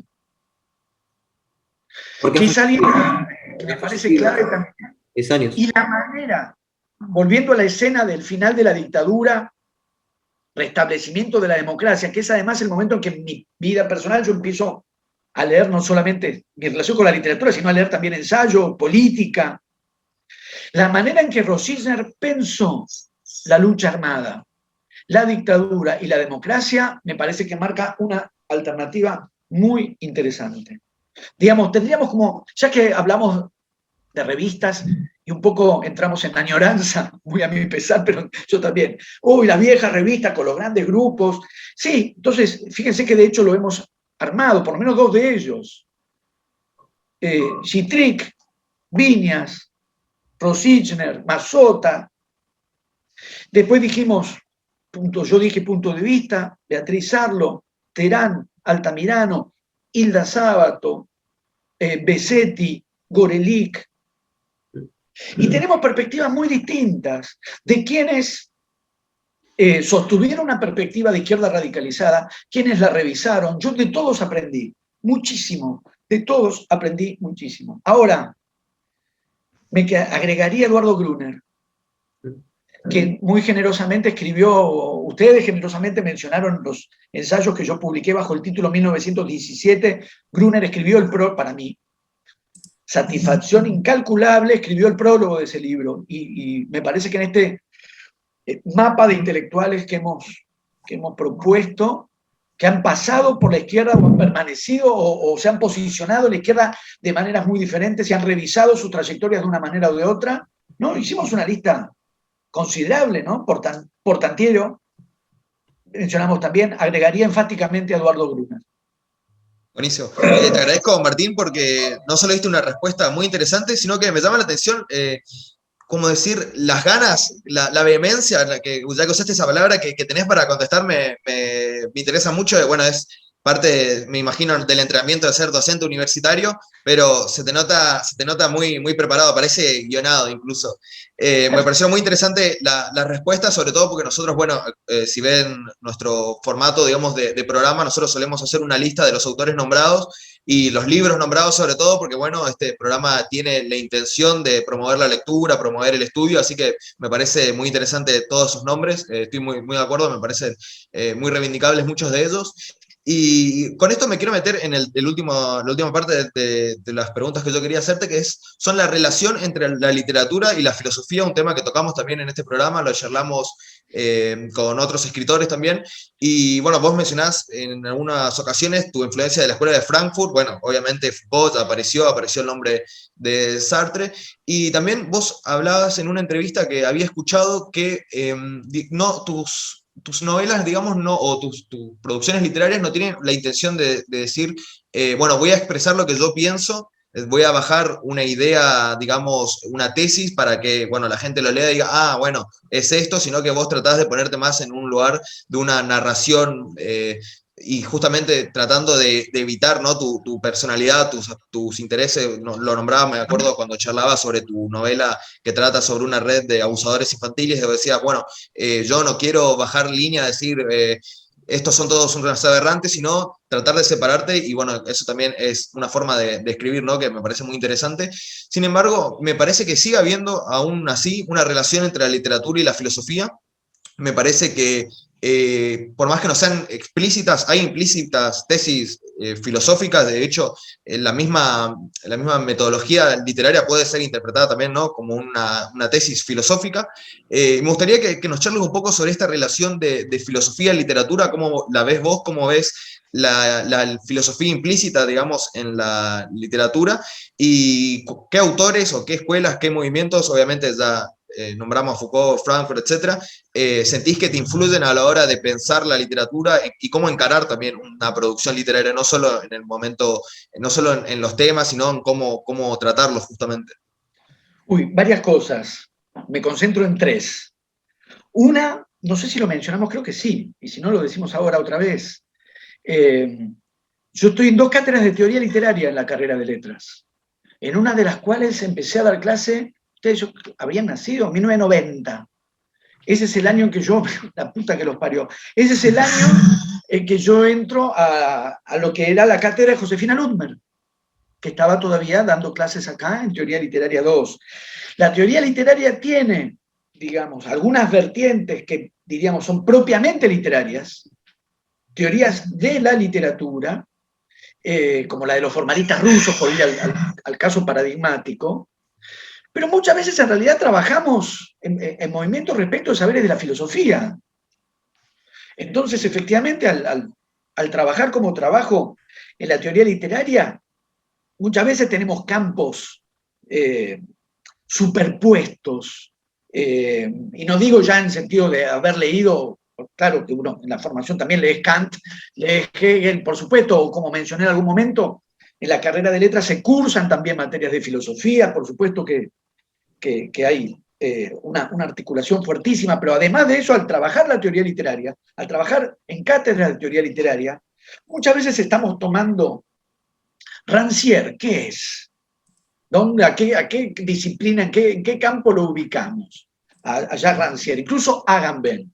¿Dónde lo ubicamos? ¿Qué sé yo? Sí, bueno, sí, es justamente una zona de saberes teóricos que tienen que ver con la propia teoría estética de Adorno, la dialéctica negativa de Adorno, que trabajamos tanto en teoría literaria. Efectivamente hay zonas de pasaje donde trabajamos materiales que se trabajan y se leen también en filosofía, quizás no del mismo modo, pero sin dudas hay zonas que están absolutamente próximas. Clifford Geertz, ¿te es útil también? ¿Cuál? ¿Quién, perdón? Clifford Geertz, antropología. Sí, conozco bien. Y no es algo que yo he leído en los 90, sobre todo en algunas intervenciones respecto de debates de la antropología en relación con el posmodernismo. Sí, pero no es alguien que creo que me haya marcado especialmente. Yo creo que tengo la impresión de que por el lado de la Escuela de Frankfurt es por donde puedo llegar a tener mayores estímulos intelectuales en algunas tomas de posición. Adorno, claro, centralmente. Benjamin no pertenecía formalmente a la Escuela de Frankfurt, pero sabemos que Benjamin estaba fuertemente ligado al grupo. Yo creo que por ahí hay marcas muy fuertes. Y yo diría en el caso de Adorno, me parece que la marca más fuerte ahí quizás se note en lo que hemos estado, por lo menos en buena parte del intercambio que estamos teniendo. ¿Qué sería esto? No está guionado, pero son cosas que he pensado mucho y doy muchas clases, ¿sí? Así que estoy acostumbrado a articular discursos, pero que de alguna manera caiga o hacer caer una dicotomía entre inmanencia literaria y politización. Hacer caer en el sentido de superar, y ya que estamos en terreno filosófico adorniano, superar dialécticamente una antinomia rígida entre inmanencia literaria y politización.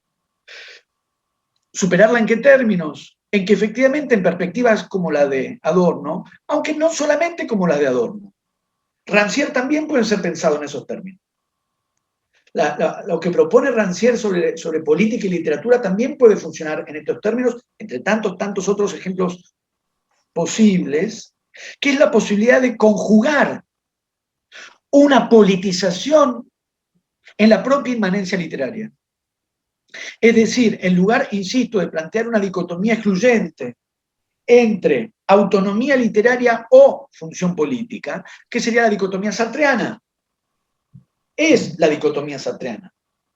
Digamos, ¿no? El arte de la Torre de Marfil, la poesía, la pura forma, la Torre de Marfil, estoy parafraseando malamente a Sartre, o el compromiso. Salirse de esa dicotomía, digamos, superar esos términos y pensar en un tipo de inmanencia estética, de especificidad para el arte y para la literatura, que no es la de la Torre de Marfil, que permitiría la politización del arte sin sacrificar su inmanencia, es decir, la posibilidad de una intervención política diferenciada y específica. Cuando yo decía, escribo, me parece que lo que escribo es una manera de interferir desde la literatura en ciertas cristalizaciones de sentido, podría de alguna manera responder a esta especie de horizonte teórico frankfurtiano, que es desde la especificidad literaria, es decir, en la medida en que la literatura pueda apoyarse en una forma propia de narrar y de relacionarse con las palabras, es decir, de producir sentido, interpelar desde ahí los sentidos políticos establecidos, los sentidos políticos cristalizados. En ese sentido, uno estaría sosteniendo al mismo tiempo la especificidad del campo y su posibilidad de una intervención política. En lugar de la dicotomía excluyente, uno puede conjugar dialécticamente las dos instancias. Si me remito a Adorno, yo diría, es la línea en la que me reconozco o en la que pretendería que mi literatura, no es mía. Las cosas que yo escribo funcionen. Lo cual nos lleva al tercer punto de lo que vos planteabas, que es, efectivamente no pienso en la literatura, no me interesa como lector ante todo. Esa literatura de lo explícito, lo que para resumir se daba en llamarse la literatura de mensaje. ¿Qué entra en relación con esa función del intelectual profeta, del intelectual sabio, del intelectual? Hay un libro de Said llamado Representaciones del intelectual. Es un buen despliegue, digamos, de estas distintas formas de asumir esa condición que es la que yo tengo.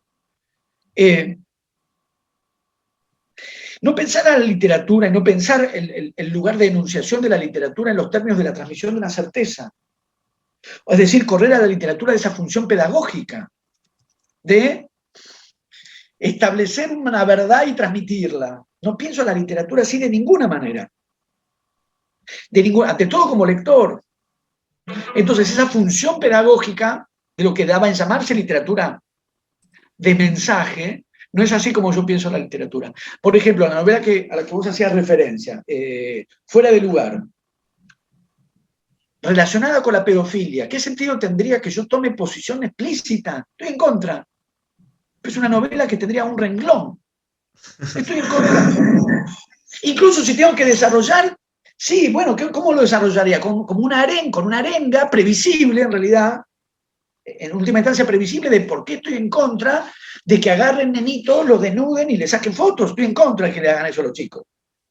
Escribir una novela para concientizar, no es esa la función desde donde yo pienso en la literatura. Entonces, como no la pienso en términos de concientización directa, como no pienso en términos de intención, no la pienso desde la intención, no la pienso como un instrumento para plasmar las intenciones de lo que quiero decir, porque cuando yo leo literatura, y hemos hablado de Borges, uno de los grandes legados de Borges, pensarse ante todo como lector, sobre todo el escritor, pensarse a sí mismo ante todo como un lector, que es lo que hacía si lo hacía Borges, que nos queda a los demás. Él, que era el escritor, se definía ante todo como un lector, que nos queda a los demás. Claro, la famosa frase de Borges que es: no me enorgullezco de las páginas que he escrito, sino de los libros que he leído, ¿no?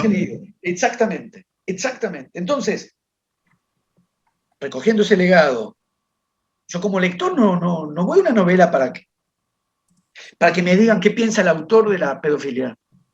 Y cuando leo no estoy leyendo, tratando de discernir o restablecer las intenciones del autor. Uno no lee lo que el autor quiso decir.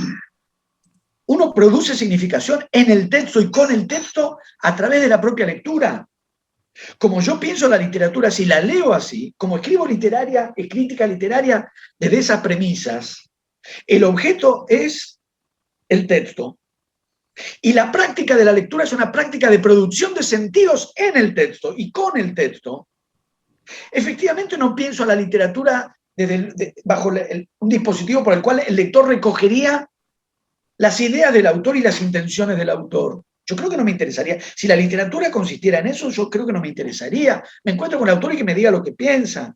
¿Quieren saber lo que yo pienso de la pedofilia? Se lo digo en 5 minutos, no se lean una novela de 200 páginas para eso. Pero es que una novela no está ahí para expresar directamente, explícitamente, en la inmediatez del mensaje, una consigna, una moraleja, una certeza. Yo pienso en la literatura a partir de una experiencia de lectura. Lo que yo pienso es qué tipo de experiencia de lectura puedo habilitar con la narración. Entonces, por ejemplo, Fuera de lugar, tomo el ejemplo que vos propusiste. Efectivamente, en Fuera de lugar se narran, bueno, como en 2 veces junio en algún sentido también, ¿no? Se narran hechos que, si ustedes me preguntan a mí, si esos hechos me consternan, sí, me consternan. La tortura me consterna, la pedofilia me consterna. ¿Voy a escribir una novela para expresar mi consternación? No, mi consternación se las digo ahora, me preguntan, ¿qué me parece? Me parece mal, ya está, terminó el asunto. En una novela encuentro yo la posibilidad de, por ejemplo, plantear la siguiente escena de lectura posible. Después uno no sabe qué va a pasar en la lectura, es obvio. Pero ¿qué lector uno puede configurar? ¿Qué escena de lectura uno puede predisponer en la manera de escribir? Los hechos son aberrantes. Y el narrador no los condena. Los hechos son condenables, pero los cuenta un narrador que no los condena.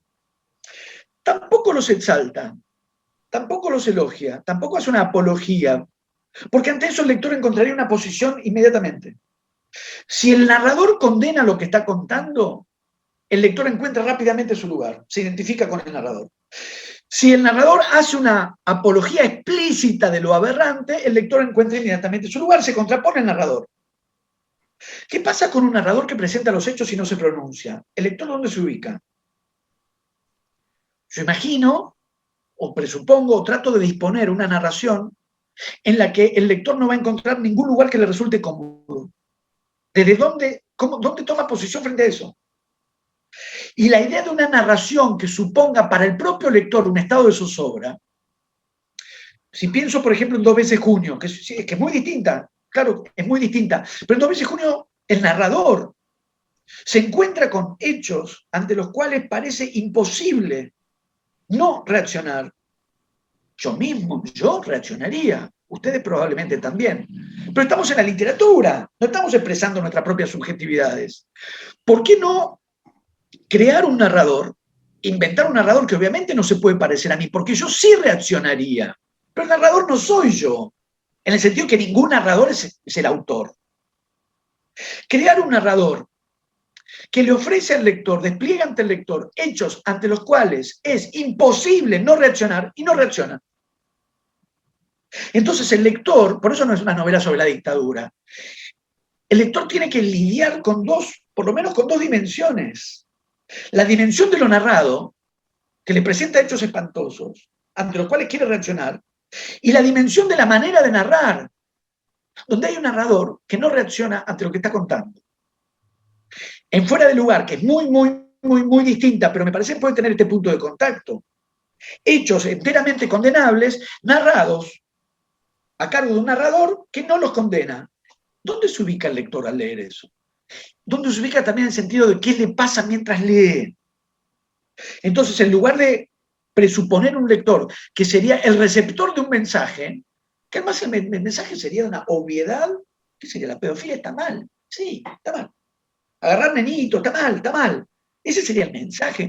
Yo concibo al lector como el receptor de un mensaje, entendiendo por mensaje una certeza que yo le dirijo y que él va a recibir para su iluminación. Ni soy un iluminador, ni pienso la literatura en términos de esa clase de iluminación, pero sí pienso una experiencia en la lectura. Imagino, ¿qué le pasa a ese lector? Me interesa tu opinión sobre, bueno, ya que estamos hablando de este tema, ¿no? De la pedofilia, y estoy totalmente de acuerdo, me parece muy interesante todo lo que dijiste sobre la función que debe cumplir el escritor al tratar estos temas. Hay un libro clásico, ¿no? Conocido por el gran público, que es Lolita de Nabokov, que bueno, también se podría establecer, ¿no? Hay un paralelismo con tu obra, pero también trata el mismo tema. Y también generó el mismo debate que vos acabas de comentar, decían la gente, no, ¿cómo vas a leer una novela pedófila o Nabokov es un pedófilo, etcétera? Más allá de esta obra que no me interesaría tanto comentar, me gustaría saber qué opinás sí, de Nabokov como escritor, si te interesa, si tú tienes influencia de él. Ojalá, no lo sé, ojalá que sí, claro, lo leo y lo he leído con una admiración infinita, por esa sutileza también justamente, ¿eh? Qué maestría para la ambigüedad, diciendo ambigüedad en sentido de elogio, con el mayor elogio. Me parece de una sutileza infinita, me parece de un matiz de ironía extraordinario, eso seguro que yo no soy capaz. Pero el problema es cuando, digamos, si se lee desde la posición del tribunal moral, el problema es la posición de la lectura. Es decir, si se lee de la posición del tribunal moral, hay un problema en Lolita. Pero ¿por qué leeríamos desde la posición del tribunal moral si nosotros no somos agentes de la Inquisición? Ni querríamos serlo. La Inquisición ya terminó, y aunque no hubiese terminado, ustedes se sumarían a las tareas de los inquisidores, yo no. Ahora, Bueno, mucha gente, justamente en este momento histórico con lo que se llama corrección política, etcétera, parece claro, que sí, hay mucha gente que se está subiendo. Bueno, por ejemplo, cuando charlamos con Marcelo Birmagen, había una novela especial que yo la había leído y que quería charlarla con él, y él nos pidió y dijo, bueno, de esta novela preferentemente no hablemos, porque bueno, con todo lo que está pasando ahora, era una novela que, bueno, me va a perdonar Birmagen, pero la quiero comentar, la tengo acá. Es una novela que se llama Eso no, que trata sobre... Es muy interesante la temática. Es una novela que trata sobre... Son una novela erótica, no una novela en realidad, son una colección de cuentos sobre el sexo anal. Y él pidió que no se hable de eso porque, bueno, cuando uno trata la temática del sexo, como en tu caso, cuando escribiste sobre el abuso infantil, puede tocar fibras sensibles y él decía, muy probablemente se genere problemas, charlemos de otros libros, y bueno, eso, ¿considerás que lo ves cómo lo interpretás a esto? Tipo, ¿considerás que hay realmente ahora sí un grupo de inquisidores o que ahora se fomenta esta lectura de inquisidor que comentabas? sí, creo que sí. Un ejemplo podría ser que Marcelo tiene miedo. Y no está injustificado. Con todo el respeto a Marcelo, no quiero que se lo tome mal. No creo que se lo tome a mal. ¿Por qué se lo tomaría mal? En todo caso lo tomamos, digo, vos lo nombraste, pero más allá de él, como un estado de cosas. Y pensando lo que estamos planteando, maneras de leer.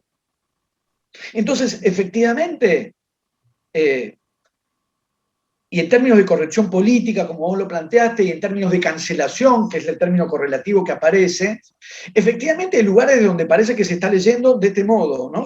Primero se posiciona en el lugar de juez, y desde ese lugar de juez revisan qué libros van al estante y qué libros van a la hoguera. ¿Qué libros van al estante? ¿Qué libros van a la hoguera? Mi discusión no es sobre qué libro y qué libro, mi discusión es sobre esa escena. Estoy en desacuerdo no con lo que dicen de este libro o de este otro, de esos cuentos o del sexo anal. Estoy en desacuerdo con la propia escena de lectura que constituye jueces que van a establecer, desde criterio de moralidad, quiénes van a la hoguera. Y a veces van los libros y a veces van las personas, porque la cancelación es cancelación de personas, no solamente de obras. ¿Quiénes quedan habilitados y quiénes van a la hoguera? Con lo que yo estoy en desacuerdo con esa manera, con esa posición de poder para leer, que efectivamente por eso propongo las metáforas que propongo, por eso dije Inquisición y por eso estoy diciendo hoguera. Y además son lecturas tremendamente esquemáticas y tremendamente rústicas, porque tienen que establecer el sí o el no. Es el gesto del emperador, va a poner pulgar para arriba si viven, pulgar para abajo si mueren. La literatura, por suerte, no funciona así. Si la literatura tuviese esa univocidad, si la literatura respondiera a la variable dual de por sí o por no, de aprobación o de condena, yo me dedicaría a otra cosa. Y en el mundo político, Martín, porque justamente hablando de la nota que te hizo Matías, y con esto me gustaría cerrar, yo entendía a lo que te referiste, pero me gustaría que lo aclares porque puede ser un poco confuso, que dijiste ¿cómo era? Los antiperonistas son mis enemigos, los enemigos del peronismo son mis enemigos. Me gustaría conocer la matriz discursiva en la que esto está construido. Yo calculo que debe ser por cómo se está dando el debate sobre el peronismo en la actualidad, pero no sé qué es lo que quisiste decir ahí. Esto, no sé si... yo no soy peronista, creo que quizás en la conversación se haya notado. No soy peronista. Soy antiperonista, pero como no siempre doble negación es afirmación, oponerme como me opongo al antiperonismo no me hace peronista. Pero encuentro en el antiperonismo muchos motivos de crítica y de disidencia. No comparto el proyecto político del peronismo, no comparto la concepción de comunidad del peronismo, no comparto la relación que establece el peronismo con el nacionalismo y con las identidades nacionales. Yo creo que de casi todo lo que dijimos en esta conversación están los argumentos, digamos, que me apartan de algo que de todas maneras estamos simplificando, ¿no? Porque ya sabemos, ¿qué sé yo? El peronismo, ¿cuál? ¿Cuál de todos? ¿Cuál de tantos? ¿En qué momento? Y de cada uno de esos, ¿en qué momento? Pero dicho así, digamos, planteando en términos muy generales, porque después claro que hay matices y no todos los peronismos me resultan igual y no con todos me relaciono igual, pero en cualquier caso no soy peronista. Ahora bien. Martín, digo, ¿cuál es el antiperonismo? Porque una cosa es Martínez Estrada y otro es alguna figura actual. Iglesias. ¿Y otro es? Fernando Iglesias, dije como ejemplo. ¡Qué decalaje! No, claro, sí. Como todo tiene grados, ¿no? Por supuesto, pero mira, decís Martínez Estrada, y acá tengo una. No sé, ahí no se llega a ver porque ahí está Martínez Estrada.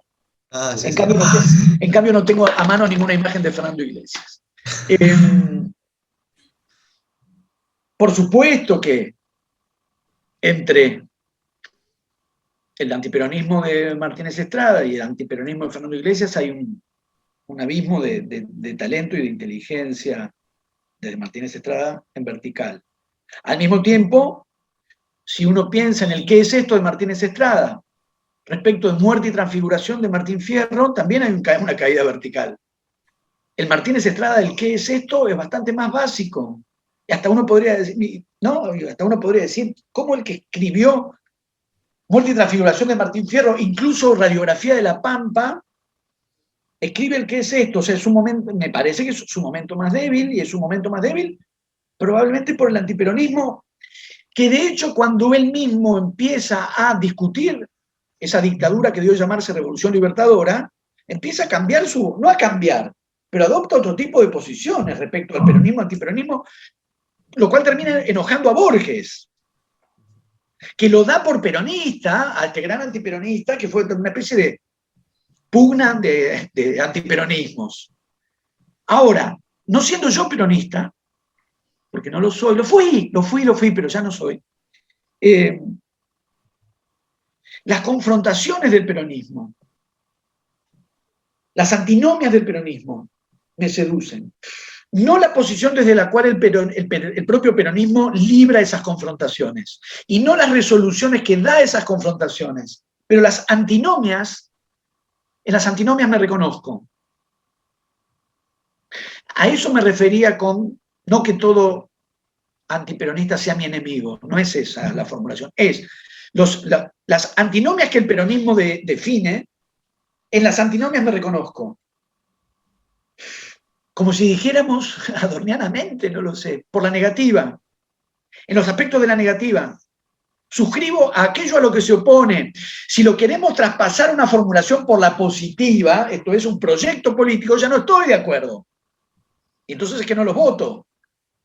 Pero las instancias de negatividad en el sentido de la confrontación de aquello a lo que se opone, esos momentos de oposición, ahí sí me reconozco. En ese sentido lo que dije es, comparto enemigos.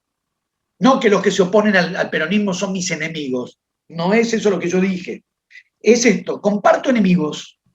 En ese sentido dije, los que son sus enemigos resulta que son también míos. Lo que no me lleva a una posición peronista, pero sus antinomias, me identifico con sus antinomias. Entonces, los desplantes de Evita, los desplantes que hacía Evita a la señora de la beneficencia, me encantan. La profanación de las patas en la fuente, la profanación del lugar del buen proceder, metiendo las patas en la fuente, mira el fascismo, en la frente de uno, la profanación de avanzar sobre el espacio sagrado y enchastrarla con las patas en la fuente, me encanta. La confrontación con la iglesia me encanta. La confrontación con los grupos de poder económico en la Argentina me encanta. Cuando digo me encanta, digo me entusiasma. Me entusiasma, insisto, la antinomia. En la confrontación con lo que se dio a llamar el campo. O sea, el viejo lastre del poder económico agropecuario y de la mitología de que este país le debe todo a la riqueza agropecuaria. En esa confrontación me reconozco por completo, pero me reconozco en la antinomia. Si ustedes me dicen, bueno, entonces adherirías a lo que el peronismo propone, bueno, no, ya no. Pero, Martín, justo ahí para hacer foco en eso, recuerdo que en esta nota, ¿no?, que comentó Facundo, yo le había comentado antes, decías que estabas leyendo ayer fue San Perón de Taborda. Yo leí esa entrevista, esa nota de página 12 y me fui y me compré el libro, lo leí. Creo que tiene cosas bastante interesantes, varias anécdotas ahí históricas que no recordaba, todo lo de Perón con la bomba atómica, la energía nuclear, eso está interesante. Pero me gustaría saber si recomendarías algún libro de crítica del peronismo que hayas encontrado interesante o que te haya entusiasmado. Por ejemplo, yo en mi caso recomendaría, por ejemplo, la obra de Marina Cabal, Los Peron Leaks, que es un estudio de los archivos secretos. Marina estuvo en el programa, recomiendo mucho esa entrevista. También, bueno, me gusta Los deseos imaginarios del peronismo de Sebrelli, me parece otro libro interesante que te critica al peronismo con fundamentos, con cuestiones históricas también que se suelen olvidar. Bueno, también se podría nombrar algunos otros libros, pero ¿encontrás algún libro o un autor que critica el peronismo con el que estés de acuerdo o que lo reconozcas interesante o valioso? Bueno, nombraste Martínez Estrada. ¿Qué es esto? No es que tenías una opinión muy positiva, pero algún otro libro que encuentres sí más interesante. Mirá, tengo que pensar, y ya el hecho que tenga que pensar tanto da un principio de respuesta. Porque se suele plantear, Sebrelli lo suele plantear así, el irracionalismo de la pasión peronista frente a la sensatez racional de los antiperonistas. Y yo pienso al antiperonismo como un fanatismo tan enceguecido como el que los antiperonistas le atribuyen a los peronistas. No digo que no haya argumentaciones eficaces, no digo que no haya razones valederas, pero el antiperonismo configura una pasión destructiva, una pasión del rencor que termina en el propio Sebrelli, siendo tan brillante, en posiciones enceguecidas.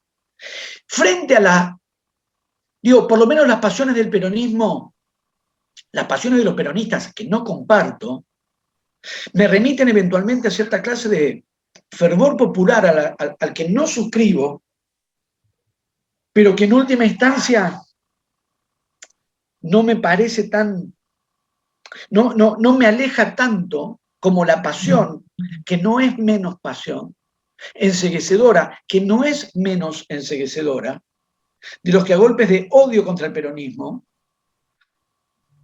por poner ya que hablábamos de democracia, le siguen llamando Revolución Libertadora al golpe del 55.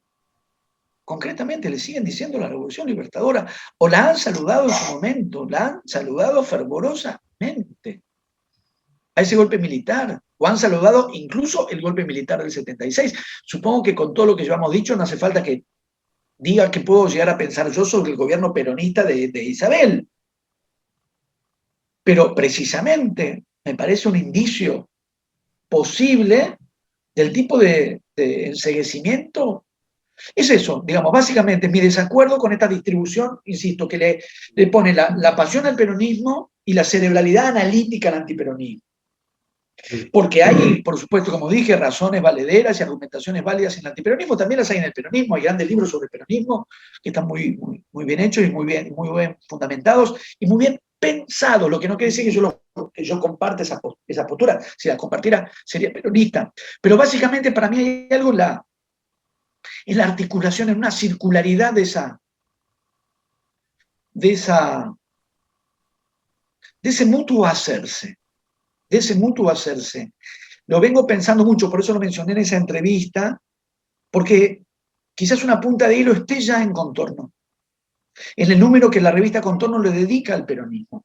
Al interior de Contorno las posiciones no eran homogéneas, porque estaba Sebrelli, estaban los hermanos Viñas, estaba Mazota, estaba Carlos Correas, las posiciones no eran parejas en todos los integrantes del grupo. Pero estaba Alperindongui, sobre peronismo, la posibilidad de una posición crítica elaborada, sofisticada, sí, todo lo que haya escrito Alperindo al respecto. Lo que, insisto, no, quiere decir que lo aprecio, no quiere decir que lo suscriba, no importa. ¿Qué importa? Además, yo lo digo, no. Gambini, Pero Hugo Gambini, no. La idea de que peronismo y antiperonismo se producen mutuamente es en la que vengo pensando. Lo dije en aquella entrevista, me parece, un poco tajantemente, pero para condensar, ¿no? La idea de que, creo que había mencionado a Fernando Iglesias porque me parece un gran ejemplo, de alguien que produce peronistas, porque vos podés decir, yo por ejemplo que no soy peronista, que no los voto, que no los voté, que no pienso votarlos, lo que más cerca me pone de una posible intención de votar al peronismo es Fernando Iglesias. Y de alguna manera me parece que por momentos efectivamente esta clase de antiperonismo, no estamos hablando de posiciones de disidencia, yo también las tengo, porque no soy peronista. Estamos hablando de la pasión del odio del antiperonismo. Prefiero la pasión peronista, que al menos tiene, para mí, el atractivo de las pasiones populares, porque soy sensible a las pasiones populares. Sí, se nota ahí por la bandera de Boca en el fondo, ¿no? Debe ser eso. Debe ser eso. Debe ser Boca que me tira por ahí. Bueno, Martín, para ir cerrando, nosotros teníamos un formato anterior, ¿no? En este programa en donde preguntábamos, ¿no? Como última pregunta a los invitados, que elijan una canción que les guste, que les identifique, pero decidimos suspender esto porque, bueno, teníamos problemas con copyright, a veces nos silenciaban los videos, así que, bueno, para hacer una pregunta sin copyright, ¿no? Que no nos censuren, me gustaría que recomiendes un libro que te nazca, ¿no? Que considerás que los oyentes deberían leer. Y bueno, también te propongo que si no lo leímos, ¿no? El libro que menciones, en algún futuro diálogo que espero que se dé en persona o si no en formato Zoom, no importa, porque quedaron muchos temas para tocar, principalmente el psicoanálisis, que me gustaría que discutamos, y otros Claro. libros tuyos también que quedaron afuera de la charla, me gustaría que toquemos. Bueno, me gustaría que recomiendes un libro y nosotros te prometemos que para el próximo diálogo lo vamos a leer y vamos a hablar sobre ese libro. ¿Qué libro elegirías? Déjenme recomendar dos, total, es al mismo precio. La familia, de Gustavo Ferreira, y El espectáculo del tiempo, de Juan José Becerra. Buenísimo. Buenísimo. Lo vamos a ir buscando por Mercado Libre entonces. Dale. Muchísimas gracias, Martín, por ese tiempo, por este espacio. Como dijimos, estamos dando una disputa con la industria cultural, no es fácil y bueno, es un placer que estés con nosotros en este bando, digamos. Muchísimas gracias, les mando un abrazo a los dos.